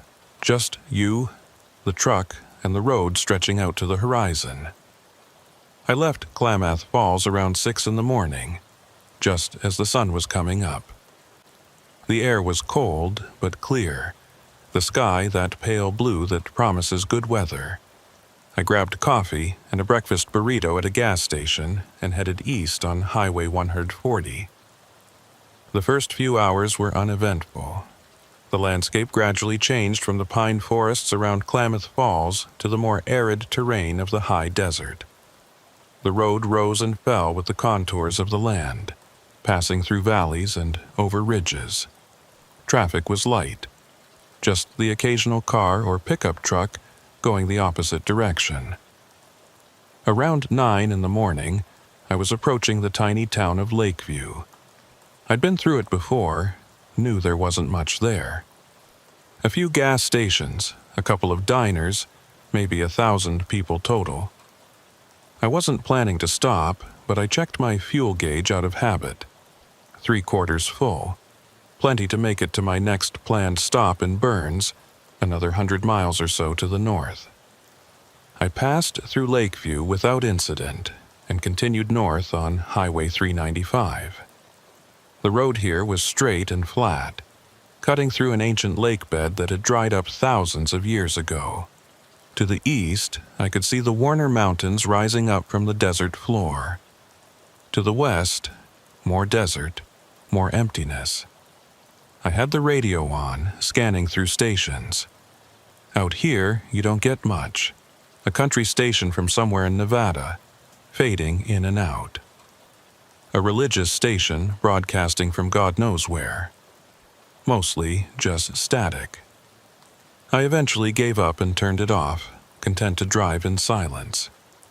That's when I noticed the mile markers weren't matching up with my GPS. It was subtle at first. According to my GPS, I should have been at mile marker 78. But the marker I passed said 82, 4 miles off. I frowned, wondering if I'd miscalculated somehow, or if the GPS had glitched. These things happen out in the desert where satellite reception can be spotty. I kept driving, paying closer attention now. The next marker said 83. My GPS said I was at mile 79. The discrepancy was growing. I slowed down slightly, checking the GPS more carefully. The screen showed me exactly where I should be, the blue line of Highway 395 stretching north. But something was wrong. The mile markers kept increasing normally, but my position on the GPS barely seemed to be moving at all. Then I saw something that made me hit the brakes. There was a turnoff ahead. A paved road branching off to the east, marked with a faded green sign. The sign had a highway designation on it, but I couldn't make out the number from this distance. What caught my attention was that the turnoff wasn't on my GPS. The map showed Highway 395, continuing straight north with no intersections for another 30 miles. I slowed to about 20 miles an hour as I approached the turnoff. As I got closer, I could make out the sign more clearly. It read, Highway 78 East. Below that, in smaller letters, Denio 47 miles. I knew Highway 78. It ran through the far northeast corner of Nevada, connecting small towns in the middle of nowhere. But according to every map I'd ever seen, Highway 78 didn't connect to Highway 395. Not here, not anywhere in Oregon. The nearest intersection between the two highways was over 100 miles to the south. I pulled over onto the shoulder just past the turnoff and put the truck in park. I grabbed my road atlas from the passenger seat, the old paper kind that I still kept as a backup even in the GPS age. I flipped to the Oregon page and traced Highway 395 with my finger. No Highway 78 intersection. Nothing even close. I checked the Nevada page. Found Highway 78, followed it west. It dead-ended at the Oregon border, nowhere near where I was now. I looked up from the atlas and stared at the turnoff in my rearview mirror. The sign was there, clear as day, Highway 78 east. The pavement looked real, solid. I could see it extending eastward across the desert, a gray ribbon cutting through the brown landscape. But according to my maps, both paper and digital, it didn't exist. I considered just driving on, ignoring the turnoff and continuing north. But something about the situation bothered me. I've been driving long enough to trust my instincts, and my instincts were telling me that something was very wrong. I picked up my phone to call my dispatcher, thinking maybe there'd been some road construction, some new highway extension that hadn't made it onto the maps yet. But I had no signal. 0 bars. I wasn't surprised. Cell coverage in this part of Oregon was spotty at best. I climbed down from the cab and walked back to the turnoff. The morning sun was getting higher now, warming the air. A light breeze kicked up dust from the shoulder. Everything felt normal, ordinary. And yet, the sign looked old. The paint was faded, the metal weathered. It had clearly been here for years, maybe decades. This wasn't new construction. But if this highway had been here for that long, why wasn't it on any maps? I walked a few steps down Highway 78 studying the pavement. It was in poor condition, cracked and weathered, with weeds growing up through the gaps. But it was definitely a paved road, not just a dirt track or ranch access road. I could see the road stretching out across the desert, disappearing into the heat shimmer on the horizon. In the far distance, maybe 10 or 15 miles away, I could make out what looked like a line of trees. That would be unusual out here. Trees meant water, and water meant either a stream or human habitation. I stood there for a long time, maybe 10 minutes, trying to decide what to do. Every logical part of my brain said to get back in the truck and keep going north. This was just some mapping error, some old highway that had been decommissioned and removed from official maps. It happened sometimes, but there was another part of my brain, the part that had kept me alive and employed for 19 years, that was screaming at me to pay attention. That was telling me something about this situation was fundamentally wrong. I walked back to my truck and climbed into the cab. I sat there with the engine idling, staring at that turnoff in my side mirror. I should have driven away. I should have trusted my gut and gotten the hell out of there. Instead, I put the truck in gear, checked my mirrors, and made a U-turn. I pulled up to the turnoff and stopped, the nose of my truck pointing east down Highway 78. I told myself I'd just drive a few miles, see where it led, satisfy my curiosity. Then I'd turn around and get back on 395, back on my planned route. I'd only lose an hour, maybe less. The first sign that I'd made a mistake came as soon as I completed the turn. My GPS went haywire. The screen flickered, the map disappeared, replaced by a loading symbol that just spun and spun without resolving. Then the GPS shut off completely, the screen going black. I tried to restart it, but it wouldn't power on. I checked the connection, made sure the power cable was firmly plugged in. Everything looked fine, but the unit was dead. I told myself it was just a malfunction, a coincidence. GPS units fail sometimes. I had my paper atlas, I had the sun for navigation. I'd be fine. I started driving east on Highway 78. The road was rougher than Highway 395 had been. The pavement more cracked and uneven. I had to slow down to avoid the worst of the potholes. The truck bounced and rattled and I winced, thinking about the agricultural equipment in the trailer. It was supposed to be secured properly, but rough roads could loosen tie-downs, shift loads. The last thing I needed was to arrive in Boise with damaged cargo. But despite the poor condition of the road, it was clearly a real highway. I passed a mile marker about 5 minutes after making the turn. It read Highway 78 Mile 1. So I was at the beginning of this stretch, wherever it led. The landscape on either side of the road was typical high desert. Sagebrush, dried grass, occasional rock formations. The mountains I'd seen from Highway 395 were now to my left, the north, gradually receding as I drove east. I checked my odometer, making a mental note of the mileage. I'd drive 10 miles, I decided. If I hadn't seen anything interesting or found an explanation for this unlisted highway by then, I'd turn around. The radio was still off, but I reached over and turned it on, curious if I'd be able to pick up any stations out here. The tuner scanned through the frequencies, finding nothing but static. Not surprising. I was probably in a dead zone, too far from any transmitters.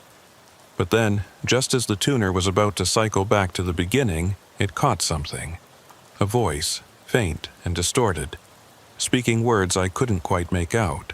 I adjusted the tuner, trying to lock onto the signal, but it kept drifting. The voice would fade in for a moment, then disappear back into static.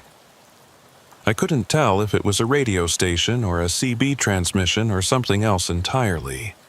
The words were unclear, but there was something about the cadence of the speech that seemed off. Too slow, maybe, or too regular, like someone reading from a script. I gave up trying to tune it in and turned the radio off. The silence that followed seemed heavier somehow, more oppressive. I found myself listening to the sounds of the truck, the rumble of the engine, the hiss of the tires on the rough pavement, the occasional creak and rattle from the trailer. I'd been driving for about 15 minutes when I saw the truck. It was parked on the shoulder ahead, maybe a quarter-mile distant. As I got closer, I could see it was a semi like mine, though older. The paint was faded, and even from a distance I could tell it had been sitting there for a while. The tires were flat, the trailer slightly tilted. I slowed down as I approached, looking for any sign of the driver. The cab appeared to be empty. As I drew even with it, I could see that the driver's door was open, hanging slightly ajar. I pulled over and stopped, putting my truck in park. Every instinct I had was telling me to keep driving, to not get involved, to not stop. But there's a code among truckers. If someone's in trouble, you help. That's just how it is. I grabbed my flashlight and climbed down from the cab. The air outside was warm now, the sun high enough that the desert was starting to heat up. I could hear the wind whistling through the sagebrush, a lonesome sound that seemed to emphasize the emptiness around me. I walked over to the abandoned truck slowly, cautiously. As I got closer, I could see the company name on the door, faded but still legible. Hardin Transport, Reno NV. Below that was a phone number with a 775 area code. I'd heard of Hardin Transport. They were a small outfit, mostly running regional loads in Nevada and Eastern California. But what was one of their trucks doing out here on a highway that didn't officially exist? I climbed up onto the step and looked inside the cab. It was empty, as I'd thought, but there were signs of recent occupation. A half-full coffee cup sat in the cup holder. A paperback book lay open on the passenger seat. The keys were still in the ignition. I tried to start the truck, but the battery was dead. No surprise there, if it had been sitting for days or weeks with the door open and the interior lights on. I climbed down and walked around to the trailer. The doors were closed but not locked. I opened them and shined my flashlight inside. Empty. Completely empty. Whatever this truck had been hauling, it was long gone. I stood there staring into the empty trailer, trying to make sense of the situation. A driver wouldn't just abandon a truck like this, not without a good reason. Mechanical failure. But the truck looked like it had just been parked, not broken down. Medical emergency. But then where was the driver? Where was the ambulance, the police report, any sign of what had happened? I walked around the truck one more time, looking for any clues. That's when I noticed the tracks. They were faint, barely visible in the hard-packed dirt of the shoulder. but they were there. Footprints leading away from the truck and into the desert, heading north. Just one set of prints, suggesting a single person walking alone. I followed the tracks with my eyes, trying to see where they led. They extended for maybe 20 or 30 yards, clearly visible in the sandy soil. Then they just stopped, not gradually fading, not being blown away by wind. They just ended, like whoever had been walking had simply ceased to exist. I felt cold despite the growing heat of the day. This was wrong. All of it was wrong. The unlisted highway, the abandoned truck, the footprints that went nowhere.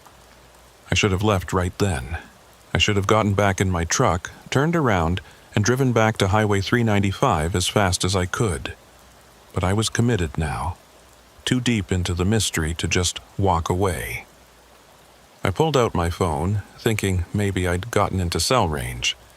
Still no signal. I checked the time. It was 10:47 a.m. I'd been on Highway 78 for about half an hour. I took several photos of the abandoned truck with my phone, including close-ups of the company name and the license plate. Then I walked back to my own truck and climbed in. I sat there for a moment, debating my next move. I could turn around now, head back to Highway 395, report what I'd found to the authorities when I got somewhere with cell service. That would be the smart thing to do, but I'd come this far, and I was curious about those trees I'd seen from the turnoff. Curious about what lay ahead on this impossible highway. I started the engine and pulled back onto the road, continuing east. The abandoned truck receded in my rearview mirror, and I couldn't shake the feeling that I was making a terrible mistake. But I kept driving, watching the mile markers count up. Mile 5, mile 7, mile 10. The landscape was unchanging, just endless desert in every direction. But ahead, those trees were getting closer. I could see them more clearly now, a dark line against the pale sky. And beyond the trees, something else. Structures of some kind, too far away to make out clearly, but definitely man-made. A town, maybe, or what was left of one. I checked my odometer. I'd driven 12 miles on Highway 78. Time to turn around, I told myself. Time to admit this had been a bad idea and get back to my actual route. But I didn't turn around. I kept driving, drawn toward those trees, toward whatever lay beyond them, like a moth toward a flame. The road began to descend slightly, dropping down into a shallow valley. The trees grew larger as I approached, and I could see now that they were cottonwoods, tall and gnarled, their leaves rustling in the breeze. Trees like that meant water, and sure enough, as I got closer, I could see the glint of sunlight on a small stream running alongside the road. And then I saw the town. It was small, maybe a dozen buildings clustered around a crossroads. Most of the structures looked abandoned, their windows dark, their paint faded and peeling. But there was something about the way they were arranged, something about their architectural style that seemed odd, outdated, like I was looking at a place that had been frozen in time. A weathered sign at the edge of town read, "Welcome to Denio, population 47. Below that, in smaller letters, "Gateway to the High Desert." I'd heard of Denio before. It was a real place, a tiny settlement on the Oregon-Nevada border. But according to my maps, Denio was nowhere near here. It was at least 50 miles to the south and east, accessible via a different route entirely. So either I'd gotten completely turned around and disoriented, driving in circles without realizing it, or this was a different Denio, or maybe no Denio at all, just a town that happened to have the same name. I slowed to a crawl as I entered the town, my eyes scanning the buildings for any sign of life. The main street, if you could call it that, was paved but in terrible condition. Potholes and cracks covered the surface and weeds grew up through the gaps. Most of the buildings were clearly abandoned. A gas station with ancient pumps, a small grocery store with boarded-up windows, a post office with a flag hanging limp in the still air. Everything had that look of long neglect, of being left behind by time.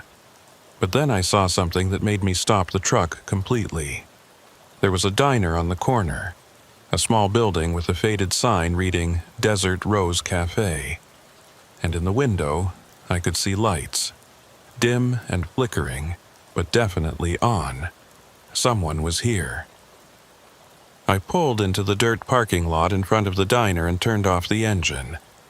I sat there for a long moment, staring at the building, trying to decide if this was real or if I'd somehow fallen asleep at the wheel and was dreaming all of this. But everything felt real. The heat, the steering wheel under my hands, the rumble of the engine as it cooled. This wasn't a dream. I climbed down from the cab and approached the diner. The windows were grimy, making it hard to see inside, but I could definitely see lights and what looked like someone moving around. I pushed open the door. A bell chimed, the sound seeming too loud in the silence. The interior was dim, lit by a few bare bulbs hanging from the ceiling. There were a half-dozen tables, most of them covered with a thin layer of dust.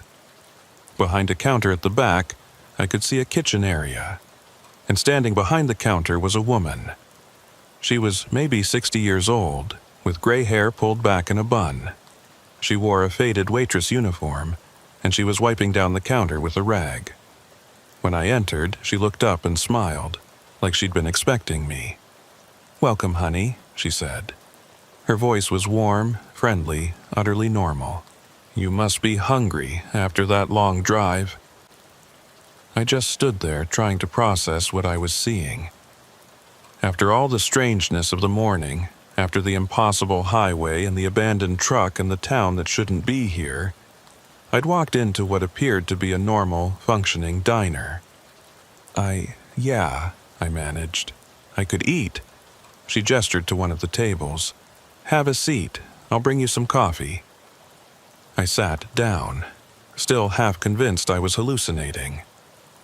The table was dusty, like everything else in here, but the chair was solid beneath me. Through the window, I could see my truck parked outside, proof that I hadn't completely lost my mind. The woman brought over a mug of coffee. It was hot, fresh. The smell of it was comforting, grounding. I wrapped my hands around the mug, feeling the warmth seep into my fingers. "Where am I?" I asked. She smiled again, but this time there was something sad in it. "Denio, or what's left of it anyway. But Denio is 50 miles south and east," she finished. "I know. Everyone who comes through says the same thing." I stared at her. "What do you mean, everyone who comes through? How many people come through here?" She sat down across from me, folding her hands on the table. "Not many these days. Used to be more, back when the highway was still on the maps, but it's been years since the maps showed it. Now, it's just the occasional trucker who takes a wrong turn. Like you." "I didn't take a wrong turn," I said. "I deliberately turned onto Highway 78. "Then you're the first in a long time to do that on purpose," she said. "Most people just end up here. They're driving along, not paying attention, and suddenly they're on 78 instead of where they meant to be." "That's impossible," I said, but the word felt hollow. After everything I'd seen this morning, impossible didn't mean much anymore. She shrugged.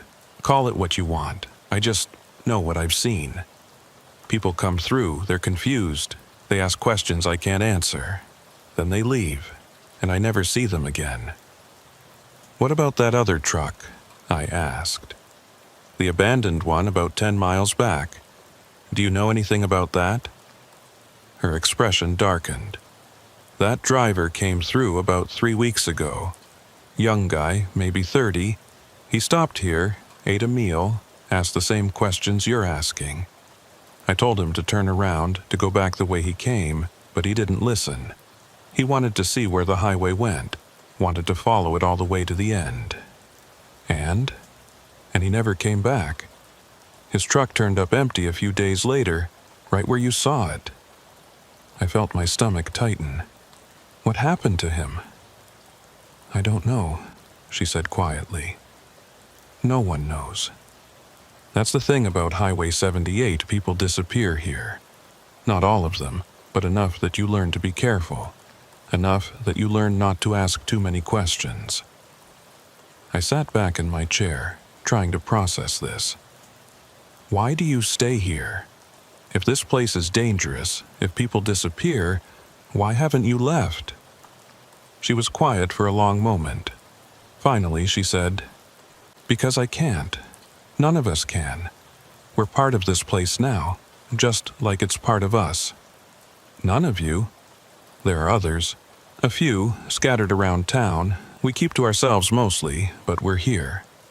Have been for a long time. How long? She stood up, not answering the question. You should eat something. You'll need your strength for the drive back. Back to Highway 395? I asked. Yes. Turn around. Head west. Don't stop for anything. And whatever you do, don't try to drive east past this town. That's where he went, the driver of that truck you found. That's where they all go when they don't listen. She disappeared into the kitchen, leaving me alone with my coffee and my thoughts. I looked around the diner, really looked at it this time. The dust on the tables, the cracks in the ceiling, the ancient jukebox in the corner that probably hadn't worked in decades. This place felt wrong. Not dangerous exactly, but wrong. Like it was caught between states, between existing and not existing. The woman came back with a plate of eggs and toast. The food looked real enough, smelled real. I picked up a fork and took a bite. It tasted normal. Good even, but as I ate, I couldn't shake the feeling that I was making another mistake. That by stopping here, by eating this food, by talking to this woman, I was binding myself to this place in some way I didn't understand. I finished the meal quickly and stood up. How much do I owe you? She waved a hand. Nothing. We don't use money here anymore, haven't for years. Then what do you use? She just smiled that sad smile again. You should go now, while you still can. I pulled out my wallet anyway and left a $20 bill on the table. Then I headed for the door, eager to get back to my truck, back to the highway, back to the real world. As I reached the door, she called out to me. Hey, driver, what's your name? Wyatt, I said. Wyatt Dalton. She nodded slowly. I'll remember that, in case anyone comes asking. I didn't like the sound of that, but I didn't stop to ask what she meant. I pushed through the door and hurried back to my truck. The sun was directly overhead now, turning the desert into a blast furnace. I climbed into the cab and started the engine, eager to feel the AC kick in. As the truck rumbled to life, I took one last look at the diner. The woman was standing in the window, watching me. She raised one hand in a small wave. I put the truck in gear and pulled out of the parking lot, heading back west on Highway 78. Back toward Highway 395. Back toward sanity. But as I drove through Danio, I noticed something that made my blood run cold.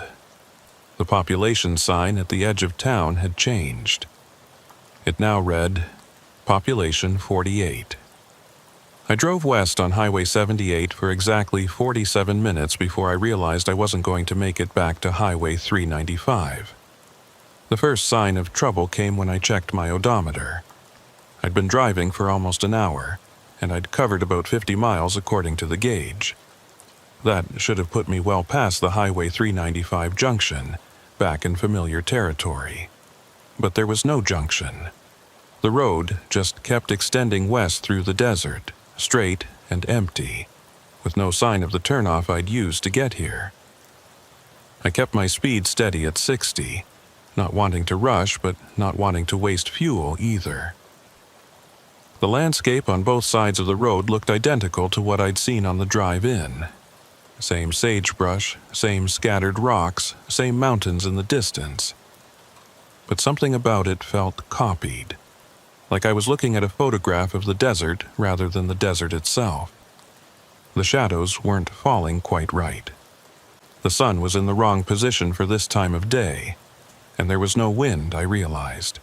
The sagebrush wasn't moving at all, just standing perfectly still like it had been frozen in place. I rolled down my window to feel the air, and that's when I noticed something else strange. The temperature outside was exactly the same as the temperature inside the cab. No change at all, like the desert and the truck existed in the same sealed environment. I slowed down, scanning the landscape for anything familiar. That abandoned truck should have been here somewhere, the same one I'd passed on my way to Denio. But the shoulder was empty. No truck, no sign that one had ever been there. I pulled over and checked my paper atlas again, even though I knew it wouldn't help. According to the map, I shouldn't even be on Highway 78. This road wasn't supposed to exist, and yet here I was, driving on it, feeling the vibration of the pavement under my tires. I grabbed a pen from the cup holder and marked my position on the map, drawing a line representing Highway 78 even though no such line existed in the printed version. I noted the time, 2:47 p.m. I'd left Denio at 1 o'clock p.m., give or take. An hour and 47 minutes of driving west, and I should have been well past the junction by now. I looked at the fuel gauge, still 3/4 full. That was impossible. I should have burned through at least an eighth of a tank in that time. But the needle hadn't moved at all. I sat there with the engine idling, trying to figure out what to do. My phone still had no signal. My GPS was still dead. I had maybe 3/4 of a tank of fuel, enough for several more hours of driving, but driving to where? I checked the side mirrors, looking back down the road I'd just traveled. The pavement stretched out behind me, perfectly straight, disappearing into a heat shimmer on the horizon even though the day wasn't particularly hot. There should have been tire marks, some indication of where I'd been, but the road looked untouched, pristine, like no vehicle had ever driven on it. I thought about the woman at the diner, about her warning. Highway 78 doesn't work the way normal roads do. At the time, I'd thought she was being metaphorical. Now I was beginning to understand she'd been completely literal. I decided to keep going west. Eventually, I'd have to hit something. Another highway, a town, some landmark that would tell me where I was. I couldn't just drive in circles forever. I pulled back onto the road and continued west. The sun was past its zenith now, starting its slow descent toward the western horizon. I'd been on Highway 78 for about 4 hours total, and I was starting to feel the effects of the stress. My shoulders were tense, my jaw clenched. I forced myself to relax, to breathe deeply, to stay calm. Panicking wouldn't help. I was a professional driver with 19 years of experience. I knew how to handle unexpected situations. This was just another problem to solve, another challenge to overcome. But deep down, I knew this was different. This wasn't a mechanical failure or bad weather or a missed exit. This was something fundamentally wrong with reality itself. I tried the radio again, hoping to pick up something, anything, that would ground me in the real world. The tuner scanned through the frequencies, finding nothing but static at first. Then it caught something on the AM band, faint and distant. It was music, old country music, the kind my grandfather used to listen to, Hank Williams or someone like that. The signal was weak, fading in and out, but I could make out some of the lyrics. Something about lost highways and endless roads. Then the music cut out, replaced by a voice. It sounded like a radio announcer speaking in that formal, measured tone they used back in the 1950s. Highway 78, the road to nowhere and everywhere. If you find yourself here, traveler, know that you have crossed a threshold. The rules you knew no longer apply. Time moves differently here. Space folds in on itself. And the only way forward... Static swallowed the rest of the sentence. I adjusted the tuner, trying to recapture the signal, but it was gone. Just empty hiss across all frequencies. I turned the radio off, my hands shaking slightly on the wheel. That broadcast couldn't have been real. It had to be my mind playing tricks, my subconscious creating explanations for what I was experiencing. But it had felt real. It had sounded real. I drove for another hour. The landscape never changed. Just the same endless desert stretching out in all directions. No towns, no intersections, no other vehicles. Just the road and the sky and the emptiness. My throat was getting dry. I'd finished the coffee I'd bought in Lakeview hours ago, and I hadn't thought to bring more water. The woman at the diner had given me food, but I'd been too unsettled to think about supplies for a longer journey. I checked the fuel gauge again. Still 3/4 full. The needle hadn't moved at all, despite over 2 hours of driving since the last check. Either the gauge was broken, or something even stranger was happening. Then I saw something ahead that made my stomach drop. Trees. A dark line of cottonwoods growing alongside the road. I slowed down, my heart pounding. No, it couldn't be. I'd been driving west for over an hour and a half. There was no way I could be back at Denio already. But as I got closer, there was no denying it. The trees were the same, the stream running alongside the road was the same, and beyond the trees I could see the buildings of the town. I'd driven in a complete circle somehow, ending up right back where I'd started. I pulled into Denio and stopped in the middle of the main street, just sitting there, trying to process what had happened. The town looked exactly as it had before. The same abandoned buildings, the same faded signs. The diner, with its dim lights still visible through the grimy windows, and the population sign at the edge of town still read, Population 48. I climbed down from the cab and walked over to the diner. The bell chimed as I pushed through the door, and the woman looked up from behind the counter. If she was surprised to see me again, she didn't show it. "Back so soon?" she asked, and there was something knowing in her voice, like she'd seen this exact scenario play out countless times. "I drove west," I said, trying to keep my voice steady. "I drove west for over an hour and a half. I should be back at Highway 395 by now. Instead, I'm here. How is that possible?" I walked closer to the counter, and for the first time I noticed the details of the place. There was a calendar on the wall behind her, yellowed with age, showing October 1987.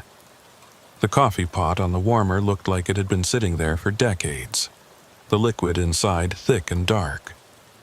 A fly strip hung from the ceiling, covered in the desiccated bodies of insects that had died long ago. She set down the rag she'd been using to wipe the counter and looked at me with those sad eyes. "I tried to warn you. Highway 78 doesn't work the way normal roads do. It doesn't matter which direction you drive, you always end up back here." "That's impossible," I said, but the word felt even more hollow than before. "Is it?" she asked. "You drove a road that's not on any map. You found a town that's in the wrong place. A man disappeared 3 weeks ago and nobody even knows he's missing. At what point do you stop saying impossible and start accepting what's happening?" I slumped into a chair, feeling the weight of the situation crushing down on me. The vinyl seat cracked under my weight, the foam padding beneath it compressed to almost nothing. I noticed the pattern on the Formica table, a design that hadn't been popular since before I was born. Everything in this place was frozen in time, preserved like an insect in amber. "There has to be a way out. There has to be." "There is," she said. "But it's not the way you think."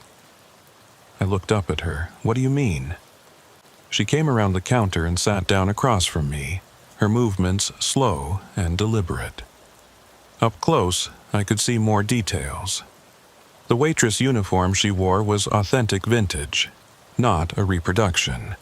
Her hands were weathered, the skin thin and papery, but she moved with the certainty of someone much younger. "How long have you really been here?" I asked suddenly. "You said you don't remember, but you must have some idea." She folded her hands on the table, and I noticed she wore a wedding ring. Simple gold, worn smooth with age. The last date I remember clearly was October 12, 1987. That was the day Highway 78 was officially closed, when they took it off the maps. 1987. I did the math in my head. That's over 30 years ago. "Is it?" she asked, with that sad smile. Time doesn't mean much here. To me, it feels like it was just last week. Or maybe last year. The days all blend together after a while. She came around the counter and sat down across from me, just like before. Highway 78 is a loop. East or west, it doesn't matter. You'll always end up back here in Denio. But there's a third option. "What option?" "You can drive through," she said. "Past Denio, heading east. Keep going until you reach the end of the highway." "That's what the other driver did," I said. "The one whose truck I found, and he disappeared." "Yes," she admitted. "He did. But that doesn't mean you will. Every person who comes here is different. Some of them make it through, some of them don't." "What's at the end of the highway?" I asked. "What's out there?" She was quiet for a long moment. Finally, she said, "I don't know. I've never been past the town limits. None of us have. We're bound here, stuck in this place. But you're different. You still have a choice."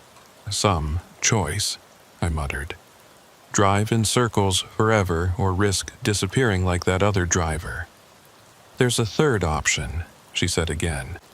"You could stay." I looked at her sharply. "Stay here? Become one of you?"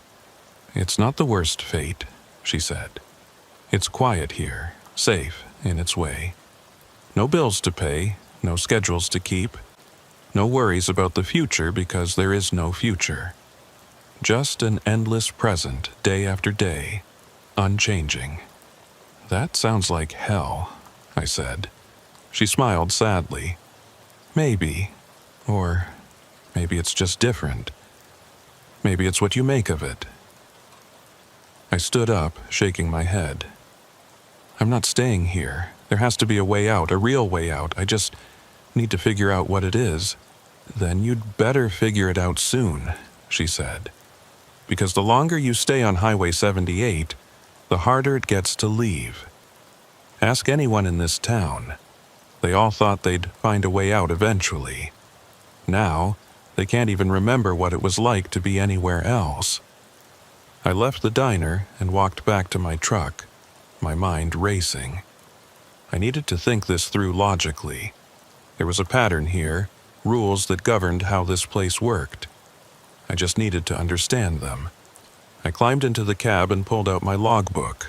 I needed to document everything, to create a record that made sense. But when I opened the book and looked at my most recent entries, I felt a chill run down my spine.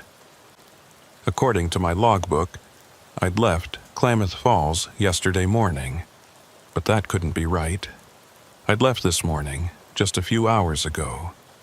I clearly remembered stopping for coffee, eating that breakfast burrito, starting the drive east. But the logbook didn't lie. The date on the last entry was March 14th. Today was March 15th. Somehow, I'd lost an entire day. I flipped back through earlier entries, looking for any other discrepancies. Everything seemed normal up until yesterday. My routes were accurate, my times made sense, my locations matched my memories. But then I noticed something strange. 3 days ago, on March 12th, I'd apparently driven through Lakeview, Oregon. According to my notes, I'd stopped for fuel there around 9 a.m. But I remembered that stop. It had happened this morning, not 3 days ago. Except according to my logbook, this morning was 3 days in the past. I set the logbook aside, feeling my grip on reality starting to slip. Time wasn't working right here. Or maybe it was my memory that wasn't working right. I couldn't tell anymore. I stared at the pages, trying to find some explanation that made sense. Maybe I'd filled out the dates wrong. Maybe I'd been more tired than I realized, losing track of days without noticing. But the entries were in my handwriting, dated in my own hand. And they contradicted everything I remembered about the last few days. I grabbed my phone and checked the date there. March 15th, 2018. Same as the logbook. But that meant I'd been on the road for 3 days, not the few hours I remembered. Where had the time gone? What had I been doing for those missing days? I tried to think back, to piece together a timeline. I remembered leaving home on when? March 12th? That matched the logbook. I remembered the drive to Klamath Falls, stopping for the night. Then, there was a gap, a fuzzy period where my memories didn't quite connect. Had I stopped somewhere else? Had I driven Highway 78 before, looped through multiple times without realizing it? The more I tried to remember, the less certain I became about anything. I started the engine and pulled out of Denio, heading east this time. If driving west just brought me back here, and staying was out of the question, then I had no choice but to go forward, to see what lay at the end of Highway 78, whatever that might be. The woman from the diner was right about one thing. I still had a choice. And I was choosing to move forward, even if that meant risking whatever had happened to the driver of that abandoned truck. The road stretched out ahead of me, arrow straight across the desert floor. I checked my odometer, making a mental note of the mileage. I wanted to see how far I could go, how long this highway really was. Mile after mile passed. The landscape remained unchanged. Just the same brown desert, the same distant mountains, the same empty sky. I kept expecting to see something, some landmark or feature that would break the monotony, but there was nothing. After about an hour, I passed a mile marker, Highway 78, mile 35. I'd driven roughly 25 miles east of Denio. I kept going. The sun was getting lower now, the light taking on that golden quality of late afternoon. Shadows stretched across the desert, long and dark. In another couple of hours it would be sunset, and I didn't want to be driving this cursed highway in the dark. Mile 45, mile 55, mile 65. The road never curved, never climbed or descended, just straight east, as if drawn with a ruler across the surface of the earth. Then, at mile 73, something changed. The pavement began to deteriorate. Not gradually, but suddenly, dramatically. One moment I was driving on rough but serviceable asphalt, and the next moment the road surface was cracked and broken, with potholes large enough to swallow a tire. I had to slow down to barely 15 miles an hour, carefully picking my way through the maze of holes and cracks. The truck bounced and rattled, and I could hear things shifting in the trailer. The agricultural equipment I was hauling was taking a beating. The thought of my cargo snapped me back to reality for a moment. I was supposed to deliver this equipment to Boise. I had a schedule to keep, a deadline to meet. My dispatcher was probably wondering where I was by now, why I hadn't checked in. But I had no way to contact him, no way to explain that I was lost on a highway that didn't exist, trapped in a loop that defied all logic. The road continued to worsen. Soon, it wasn't really a road at all, just a vague path through the desert, marked more by the absence of vegetation than by any actual paving. The truck crawled along at walking pace, and I began to wonder if I'd have to turn around, if the road itself was forcing me back. Then I saw it. In the distance, maybe a mile ahead, the road came to an end, not at an intersection or a turnaround, but at a physical barrier. As I got closer, I could see that it was a fence. A tall, chain-link fence stretching across the highway, blocking any further progress. I pulled up to the fence and stopped, leaving the engine running. The fence was about 12 feet high, topped with barbed wire. It looked new, the metal still shiny and unweathered. Attached to the fence was a sign. Road closed. No entry. By order of... The rest of the sign was obscured by rust or damage, the words illegible, but the message was clear enough. This was the end of the highway. This was where Highway 78 stopped. I climbed down from the cab and walked up to the fence, peering through the chain link. Beyond the fence, I could see the desert continuing, but something about it looked different. The colors were wrong somehow, too vivid or too muted, I couldn't tell which. The air seemed to shimmer, not with heat, but with something else, something I couldn't identify. And in the far distance, barely visible through the shimmer, I could see something large and dark, a structure of some kind, or maybe a natural formation. It was too far away to make out clearly, but there was something about it that made my skin crawl. I walked along the fence line looking for a gate or an opening. After about 50 yards, I found one. A gate secured with a chain and padlock. The padlock looked old, but it was still solid. I wouldn't be able to break it without tools. I stood there staring at the gate, trying to decide what to do. The woman at the diner had said that some people made it through, but others disappeared.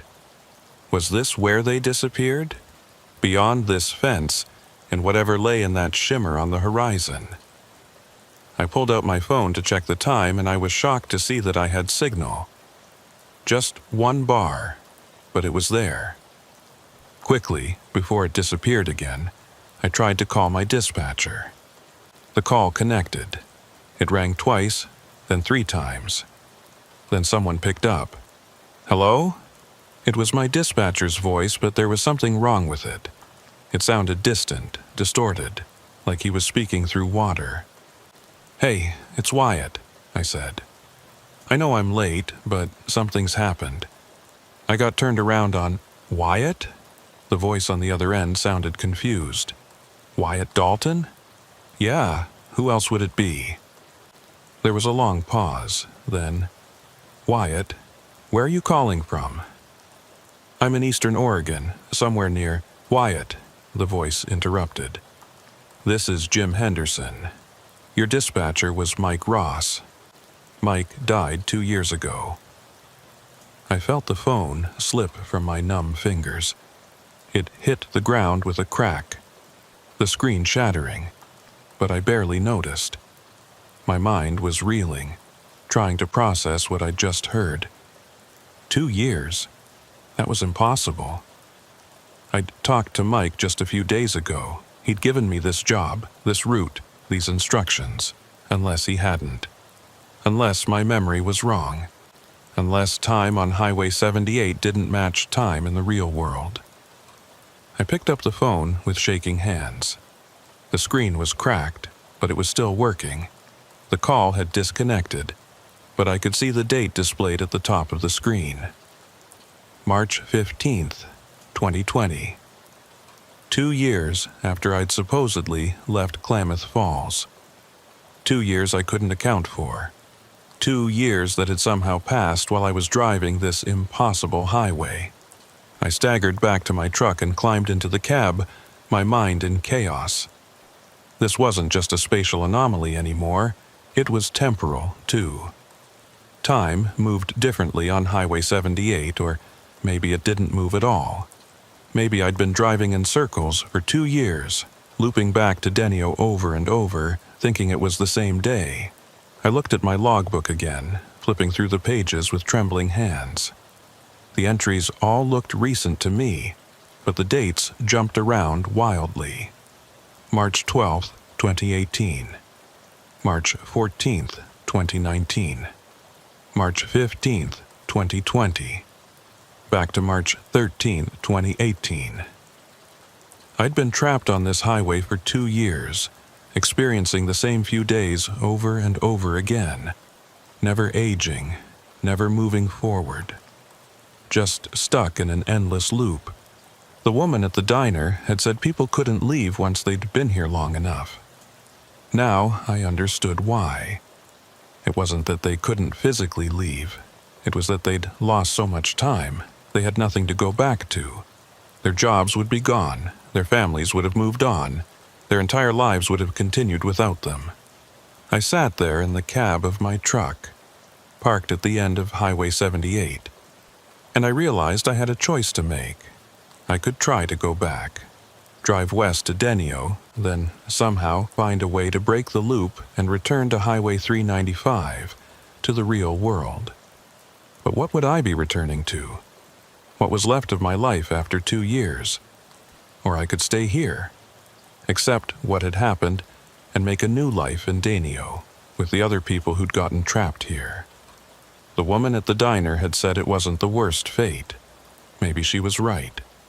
Or I could go forward, climb that fence, walk through that shimmer on the horizon, see what lay beyond. Maybe that's where the missing drivers had gone. Maybe that's where the highway really led. I looked at the fence, at the padlock on the gate. I could break it if I really wanted to.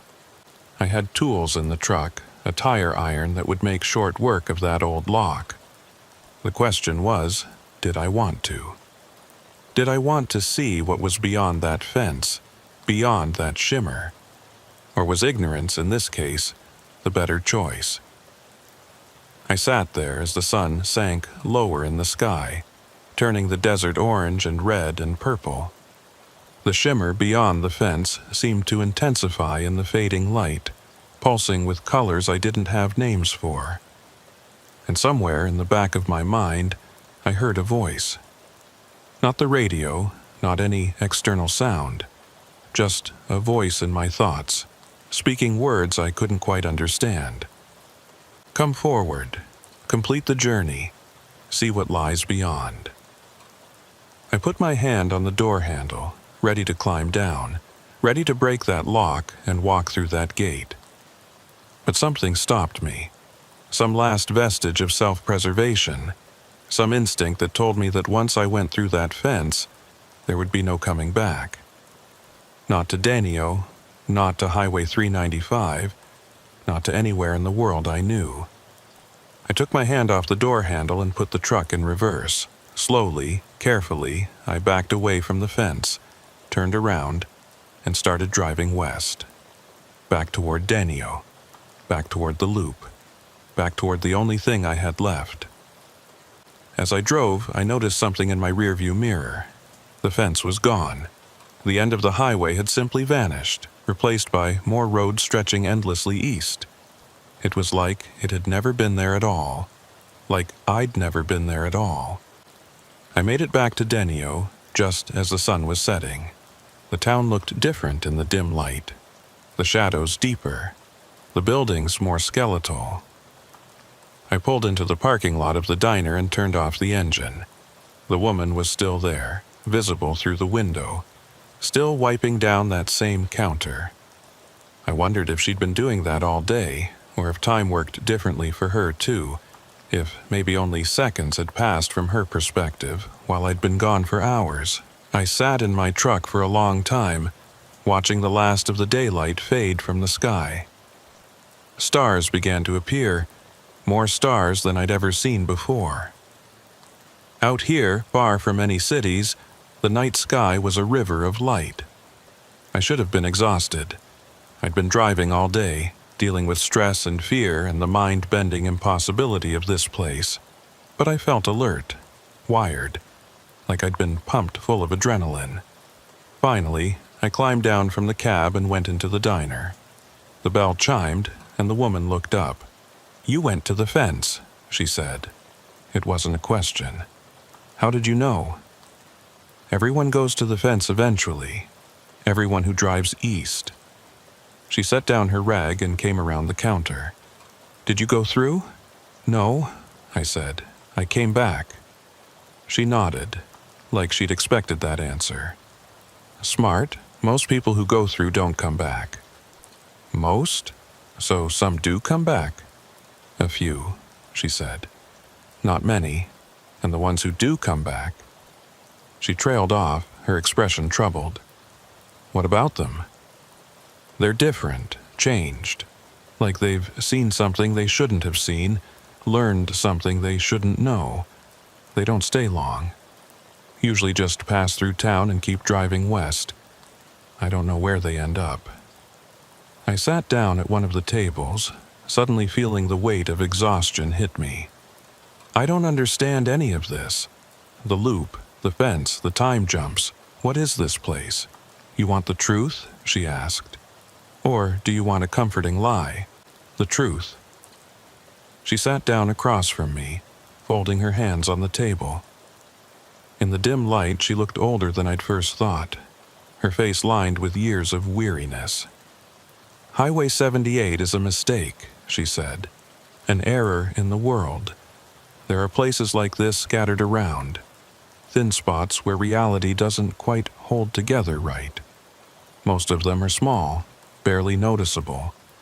A room that's always cold, a stretch of woods where compasses don't work right, a lake where the fish are all deformed. Little glitches that most people never notice. But Highway 78 is different. Highway 78 is different, she agreed. Because someone tried to fix it. Fix what? The thin spot. Back in the 1950s, the state was building highways through this part of Oregon. They mapped out a route that would connect Lakeview to Denio, make it easier for ranchers to transport their livestock. But when they started construction, they hit the thin spot. Machinery would malfunction. Workers would get disoriented. Time would jump around. They should have stopped, should have routed the highway somewhere else. But they didn't. No, they pushed through, built the highway right over the thin spot, thinking concrete and asphalt would somehow seal it up, make it stable. And for a while, it seemed to work. Highway 78 was completed, open to traffic. People used it for years without incident. What changed? The thin spot started bleeding through again. Little things at first. Drivers would report their odometers jumping, their radios picking up strange signals. Then bigger things. People getting lost, taking longer to complete the drive than they should. And then people started disappearing. She paused, looking out the window at the darkness beyond. The state closed the highway in 1987, took it off the maps, rerouted traffic. Most of the towns along Highway 78 were abandoned, the residents relocated. That should have been the end of it. But it wasn't, I said. No. Because the highway still existed, still connected those abandoned places, still ran across that thin spot. And thin spots don't like to be covered up. They push back, they spread, they try to reclaim what was built over them.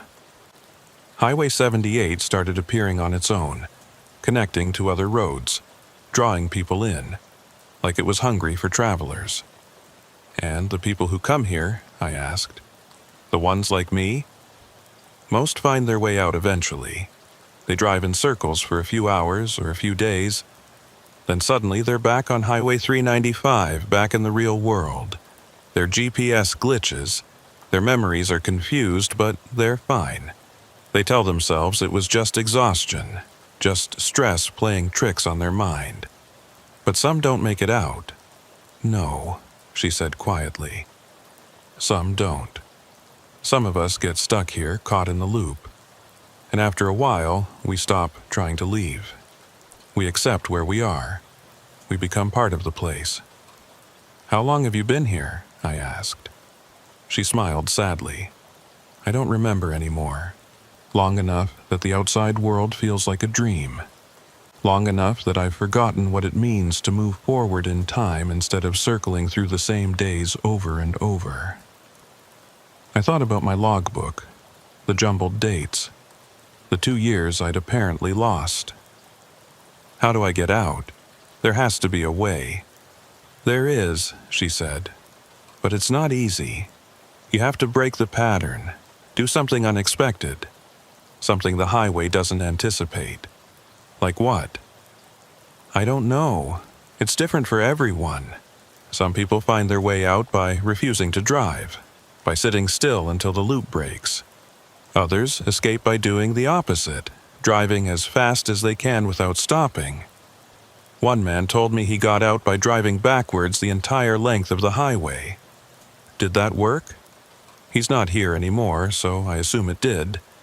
But like I said, it's different for everyone. You'll have to figure out your own way. I stood up, feeling a renewed sense of determination. Then I'll start now. I'll try every possible option until I find the one that works. Wait, she said. There's something else you should know. I paused at the door. What? You're not alone here. Not anymore. I turned back to her. What do you mean? There are other travelers on Highway 78 right now. I've seen their headlights, heard their engines. 3 of them, maybe 4. They're all looking for a way out, just like you. So be careful. Some people who get trapped here, they don't stay human for long. The highway changes them, makes them part of itself. They're not dangerous exactly, but they're not entirely trustworthy either. They might try to help you, or they might try to keep you here. You won't know which until it's too late. I felt a chill run down my spine. How do I tell the difference between real people and the other kind? You can't, she said. That's the problem. They look like us, talk like us, remember being us. But something essential has changed. They're hollow inside, echoes of who they used to be. I left the diner and walked back to my truck, my mind spinning. Other travelers on Highway 78. Some of them might be allies, people I could work with to find a way out. Or they might be something else, something that only looked human. I climbed into the cab and sat there trying to decide what to do next. The smart thing would be to get some sleep, to rest and recover before attempting to break the loop. But I was afraid that if I fell asleep here, I might not wake up. Or worse, I might wake up having lost more time, days or weeks or years passing while I slept. I started the engine and pulled out of the parking lot, heading west out of Denio. I'd drive until I found something, some clue or sign that would tell me how to escape. The night was dark, the stars brilliant overhead. My headlights carved a cone of light through the blackness, illuminating the road ahead. I drove slowly, carefully, watching for any changes in the landscape. After about 20 minutes, I saw them, headlights in the distance, coming toward me from the west. Another vehicle, another traveler. I slowed down as we approached each other, and I got a good look at the other vehicle as it passed. It was a pickup truck, newer model, with a single occupant. The driver was a man, middle-aged, with a beard and a baseball cap. He glanced at me as we passed, and for just a moment, our eyes met. His expression was blank, not scared or confused or relieved to see another person, just blank, like he was looking through me rather than at me. I watched in my rearview mirror as his taillights receded into the darkness. Then they were gone, and I was alone again. Or was I? The woman at the diner had said there were 3 or 4 other travelers. If that was one, where were the rest? I continued west, keeping my eyes open for any other vehicles. The road stretched on, endless and unchanging. I checked my odometer periodically, marking how far I'd traveled. 10 miles, 20, 30. I should have reached Highway 395 by now. I should have been off Highway 78 back in the real world. But the road just kept going, and ahead of me I could see Denio again. I'd made another loop without even realizing it. The town appeared out of the darkness, its few lights like beacons in the night. I pulled over before reaching the town and just sat there, trying to control the rising panic. This wasn't working. Driving west wasn't the answer. Neither was driving east. The loop was too strong. the pattern too ingrained. I needed to think outside the box, do something the highway wouldn't expect. That's when I had an idea. The woman had said some people escaped by refusing to drive, by sitting still. But what if I did the opposite? What if I drove off the road entirely into the desert? It was a risky move. I could get stuck in the sand, damage the truck, strand myself in the middle of nowhere. But staying on Highway 78 was clearly not working. I put the truck in gear and cranked the wheel hard to the right, leaving the pavement and driving into the desert. The truck bounced and rattled over the rough terrain, sagebrush scraping against the undercarriage. I kept the speed low, not wanting to hit a rock or drop into a wash. The headlights illuminated the desert ahead, casting long shadows from the scattered vegetation. In the distance, I could see mountains, their dark silhouettes against the starry sky. I drove for about 10 minutes, the highway receding behind me, Denio's lights disappearing.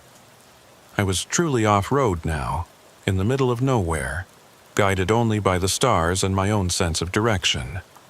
Then, without warning, the ground beneath me turned to pavement. I slammed on the brakes, staring in disbelief.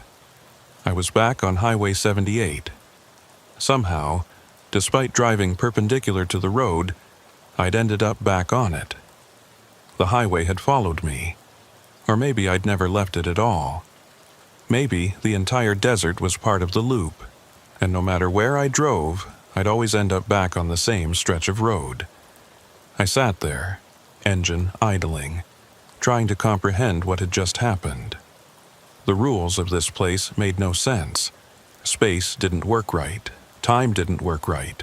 Causality itself seemed to be broken. That's when I saw the second traveler. It was another semi parked on the shoulder about 100 yards ahead. The running lights were on, but the cab appeared to be empty. As I approached, my headlights illuminated the side of the trailer, and I could see the company name painted there. Hardin Transport, Reno, NV. My blood ran cold. This was the same truck I'd seen earlier, the abandoned one I'd investigated. But that truck had been 10 miles east of Denio. Now it was here, west of town, like it had moved on its own.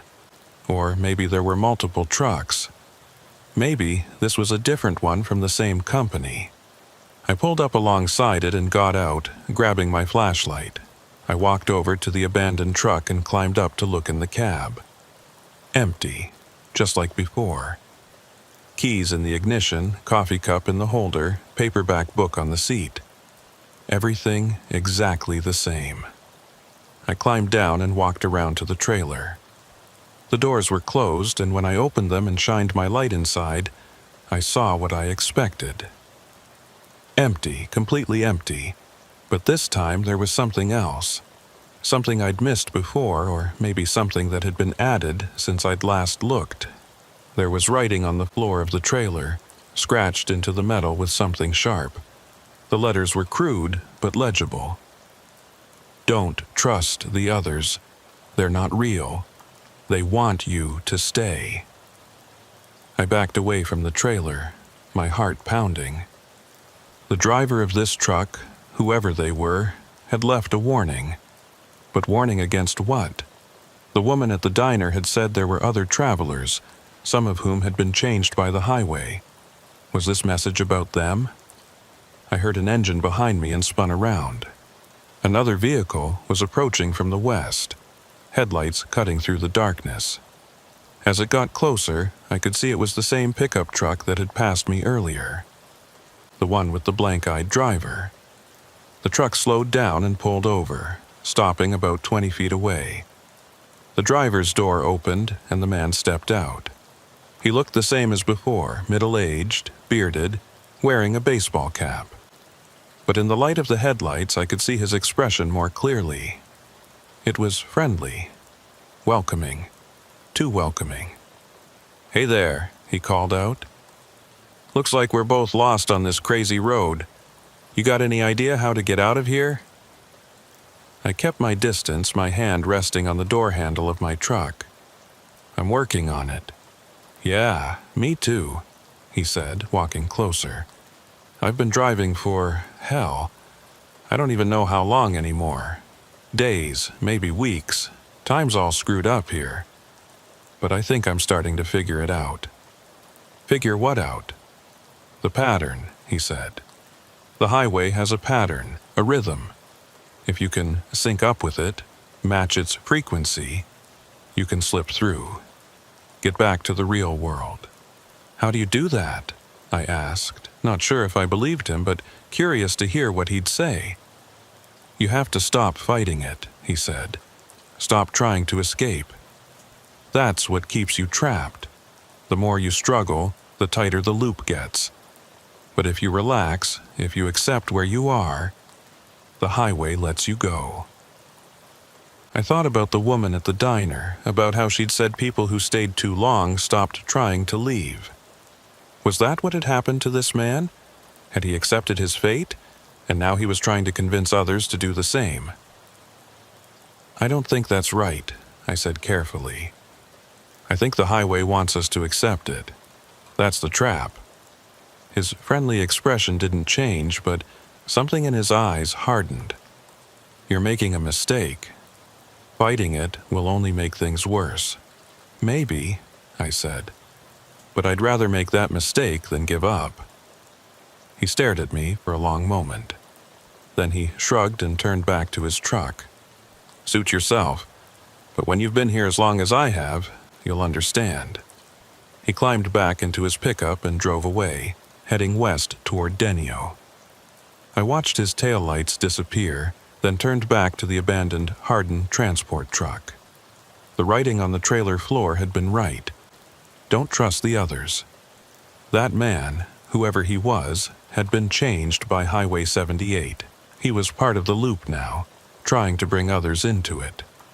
I needed to find the real travelers, the ones who were still fighting to escape. But how could I tell the difference? How could I know who was real and who was an echo? I climbed back into my truck and started driving east, back toward Denio. As I passed through the town, I saw movement in the diner.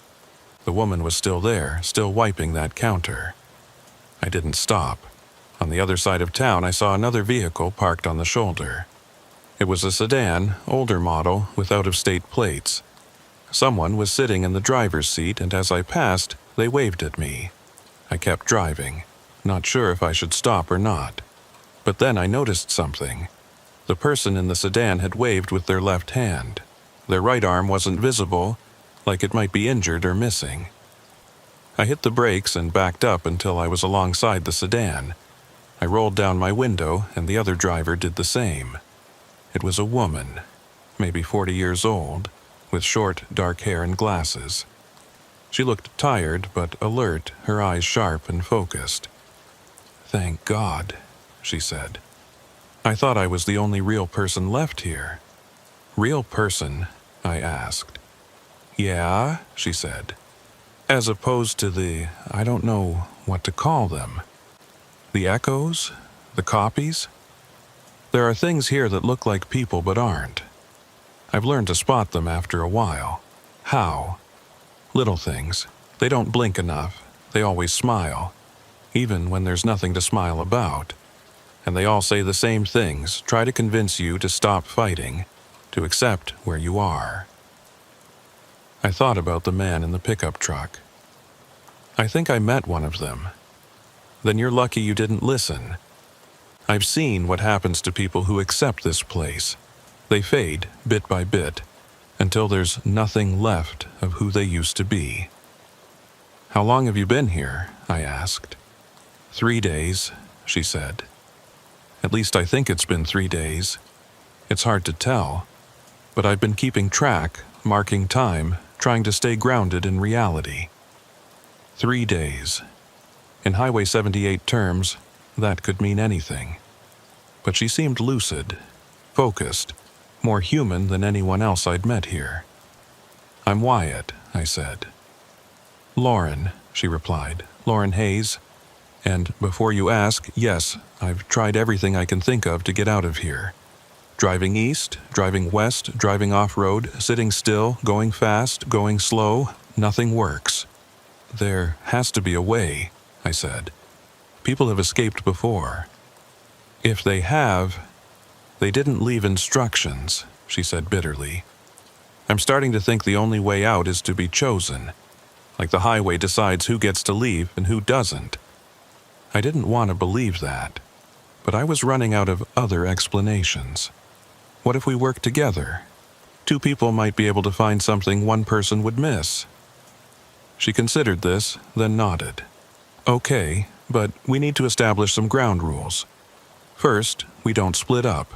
Second, we don't trust anyone else we meet unless we're both convinced they're real. And third, we don't stop in Danio. That place is the heart of the loop. The longer you spend there, the harder it is to leave. Agreed, I said. Should we both drive, or I'll follow you, she said. That way, if one of us gets caught in the loop, the other might still be free. I nodded and pulled back onto the road, Lauren's sedan following behind me. Together, we drove east through the night, two travelers looking for a way home. Lauren and I drove together for what felt like hours, though time had become meaningless on Highway 78. We tried everything we could think of, driving at different speeds, stopping and starting at random intervals, making erratic turns. Nothing worked. We always ended up back in Denio. After our fifth or sixth loop through the town, Lauren pulled up beside me and motioned for me to stop. We both got out and stood between our vehicles, the engine heat radiating into the cold night air. "This isn't working," she said, her voice tight with frustration. "We're missing something fundamental, some rule or pattern that we haven't figured out yet." I pulled out my logbook and showed her the jumbled dates, the inconsistencies in time. "I think the highway exists outside normal time, or maybe across multiple times simultaneously. That's why the dates don't match up, why people lose hours or days or years." She studied the logbook, her expression troubled.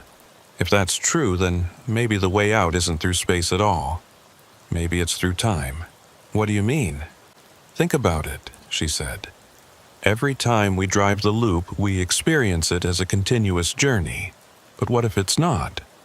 What if each loop is actually a different moment in time, and we're jumping between them?" I tried to wrap my head around that concept. "So, we're not moving through space at all. We're moving through time, or stuck in a temporal loop." "Exactly," she said. "And if that's true, then the way to break the loop might be to stop thinking of it as a physical journey. We need to find the moment when the loop begins and somehow prevent it from starting. How do we do that?" She was quiet for a moment, thinking. Then she said, "The turnoff, where Highway 78 connects to Highway 395, that's where you entered the loop, right?" "Yeah," I said. "I deliberately turned onto Highway 78. "And I got here differently," she said.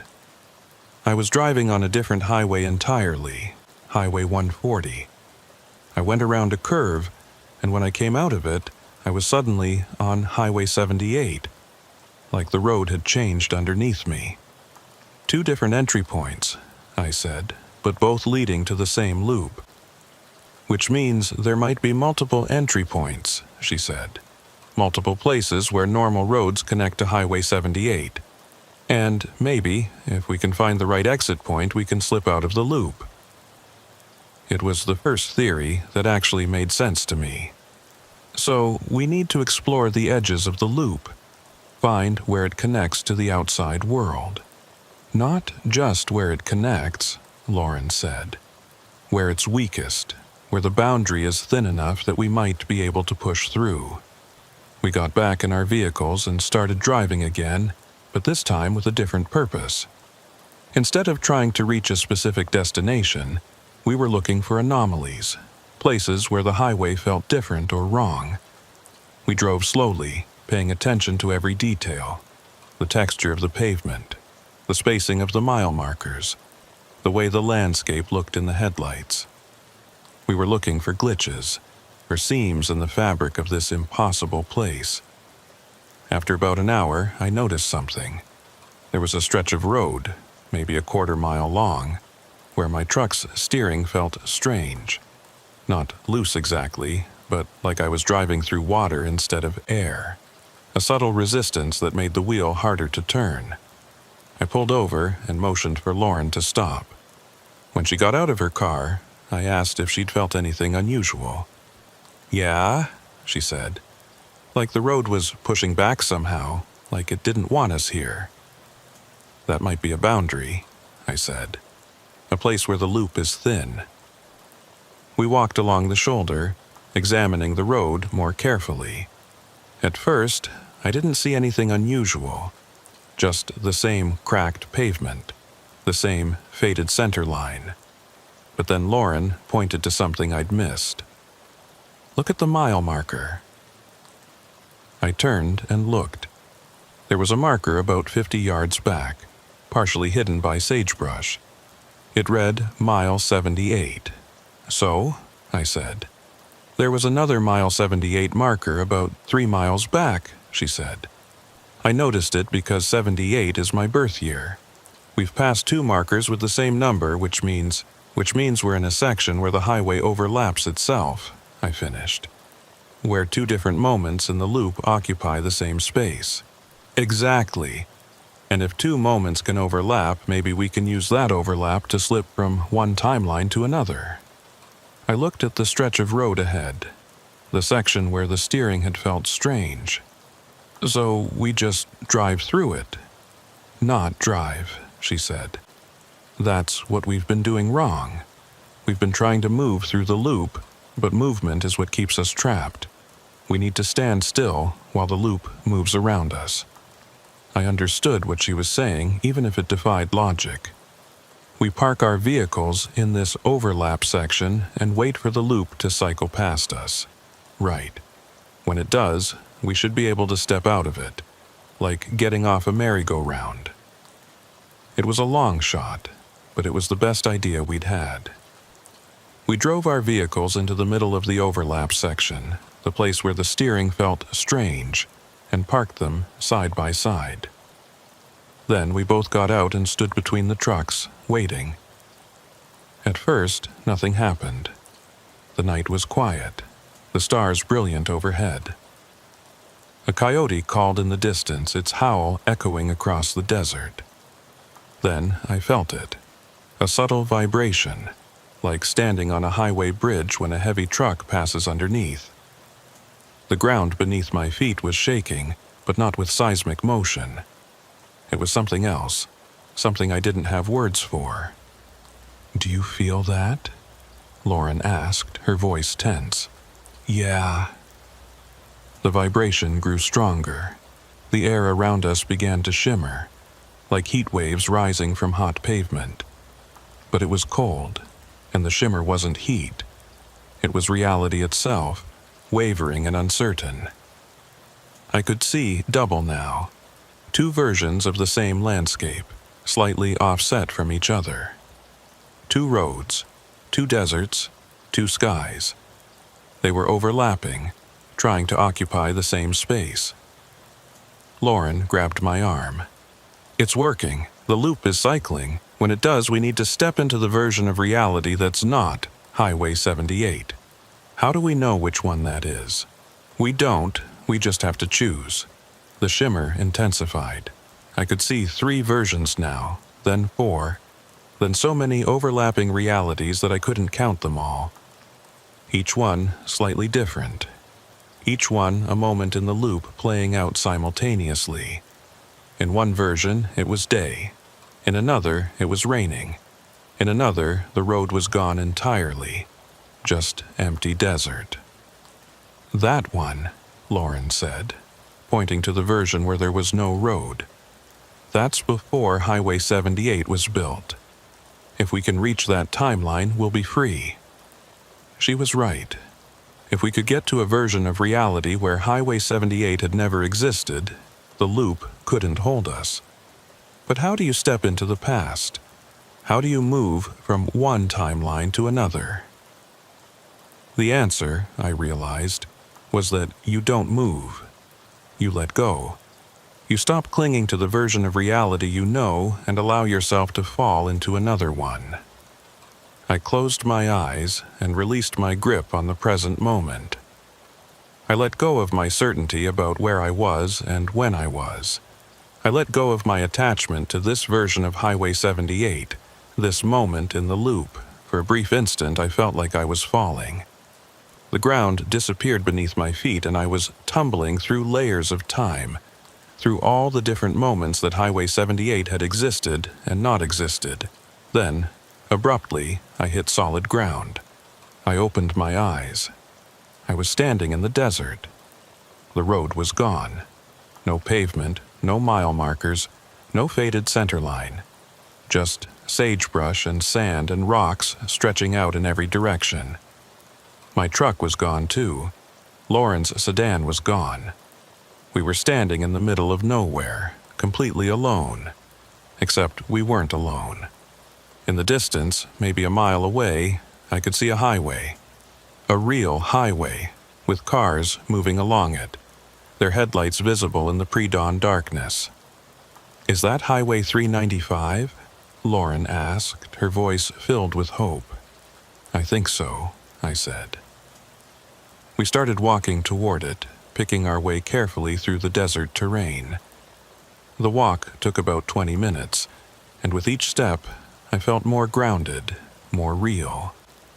The disorientation of the loop was fading, replaced by normal sensations: tired feet, cold air, the smell of sagebrush. When we reached Highway 395, we stood on the shoulder and watched the cars pass. Normal traffic, normal people, going about their normal lives. They had no idea what we'd just been through, no concept of the impossible place we'd just escaped. I pulled out my phone. It had signal, full bars. I checked the date. March 16th, 2018. According to my phone, only 1 day had passed since I'd left Klamath Falls. But according to my logbook, 2 years had passed. I didn't know which one was true anymore. Lauren checked her phone too. March 16th, she confirmed. Same day I got lost. We looked at each other, both thinking the same thing. We'd escaped Highway 78, but we'd left our vehicles behind. My truck with its load of agricultural equipment. Her sedan with whatever belongings she'd had in it. "We need to report this," I said. "Tell someone what happened." "Tell them what?" Lauren asked. "That we got trapped on a highway that doesn't exist? That we lost 2 years but also only lost 1 day? They'll think we're crazy." She was right, of course. But we had to try. A car pulled over, a sedan with California plates. The driver rolled down his window. "You folks need help? You look lost." "We're fine," I said. We had some vehicle trouble. We need to get to the nearest town." "Lakeview's about 30 miles north," the driver said. "I'm headed that way. I can give you a ride." We accepted gratefully and climbed into his back seat. As we drove north on Highway 395, I kept looking out the window, searching for the turnoff to Highway 78. But I never saw it.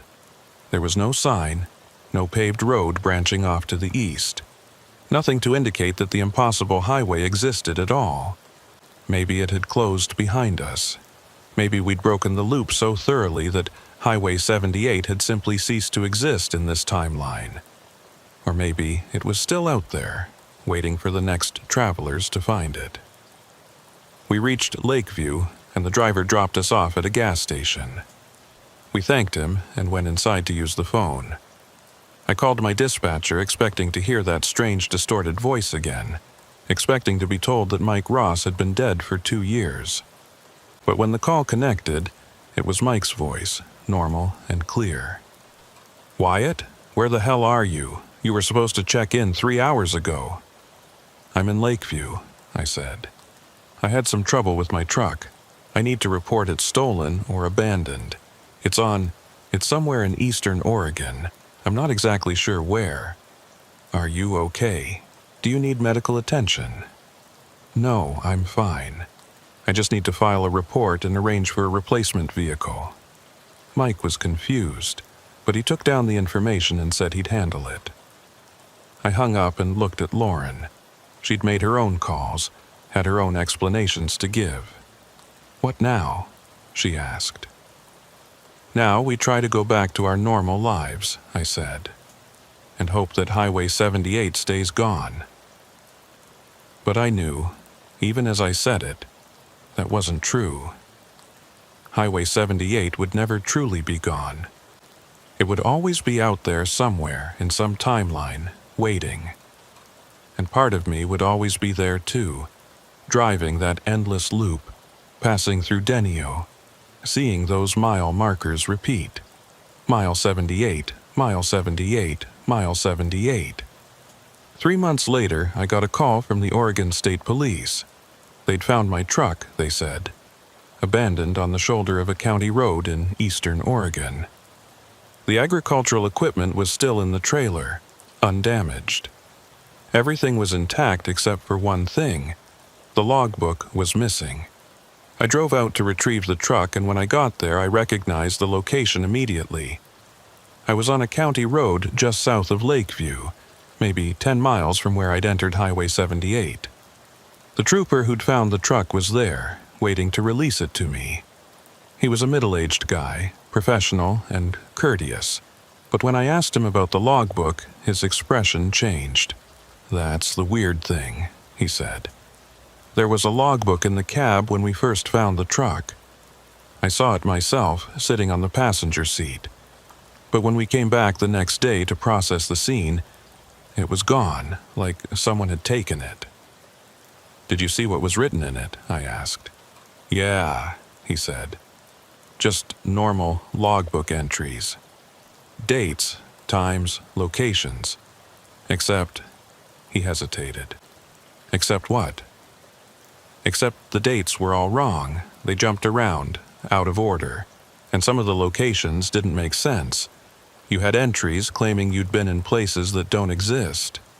"Like where?" "Like a town called Denio," he said. "According to your logbook, you'd stopped there several times, but Denio is 50 miles from here over the Nevada border. There's no way you could have been there and ended up here." I didn't know what to say to that. I just signed the release papers, thanked the trooper, and climbed into my truck. The interior looked exactly as I'd left it 3 months ago. The coffee cup in the holder, the paperback book on the seat, the keys in the ignition. But there was something new. A note, tucked under the sun visor. I pulled it out and read it. "You escaped, congratulations. But know this, Highway 78 doesn't forget. It will call you back eventually. They all come back. LH, Lauren Hayes." I folded the note and put it in my pocket. Then I started the truck and drove away, heading back to my normal life, my normal roads. But I never forgot Highway 78. And sometimes, late at night when I'm driving through empty country, I'll see a turnoff that doesn't look quite right. A road that might not be on the maps. A sign that I can't quite read in the darkness. And I'll wonder if it's calling me back. If Highway 78 is waiting for me to make one more wrong turn, to take one more journey on the road that shouldn't exist. I haven't taken that turn, not yet. But some nights I'm tempted, because part of me is still there. Still driving that loop, still trying to understand what Highway 78 really was. And part of me always will be. My logbook sits in my truck, entries all in order now, dates matching up properly. But sometimes, when I'm not looking, a new entry appears, written in handwriting that looks like mine but isn't quite right. The entry is always the same, mile 78, still driving, still searching, will return when ready. I don't know if I wrote those entries in some other timeline, some version of reality where I never escaped. Or if Highway 78 itself is writing them, marking me as its own. All I know is this. If you ever find yourself on an unmarked highway in eastern Oregon, if you see a sign for a town that shouldn't be there, if your GPS stops working and your mile markers start repeating, turn around, drive away. Don't stop to investigate. Because Highway 78 is always hungry, and it never forgets, and sooner or later it will call you home.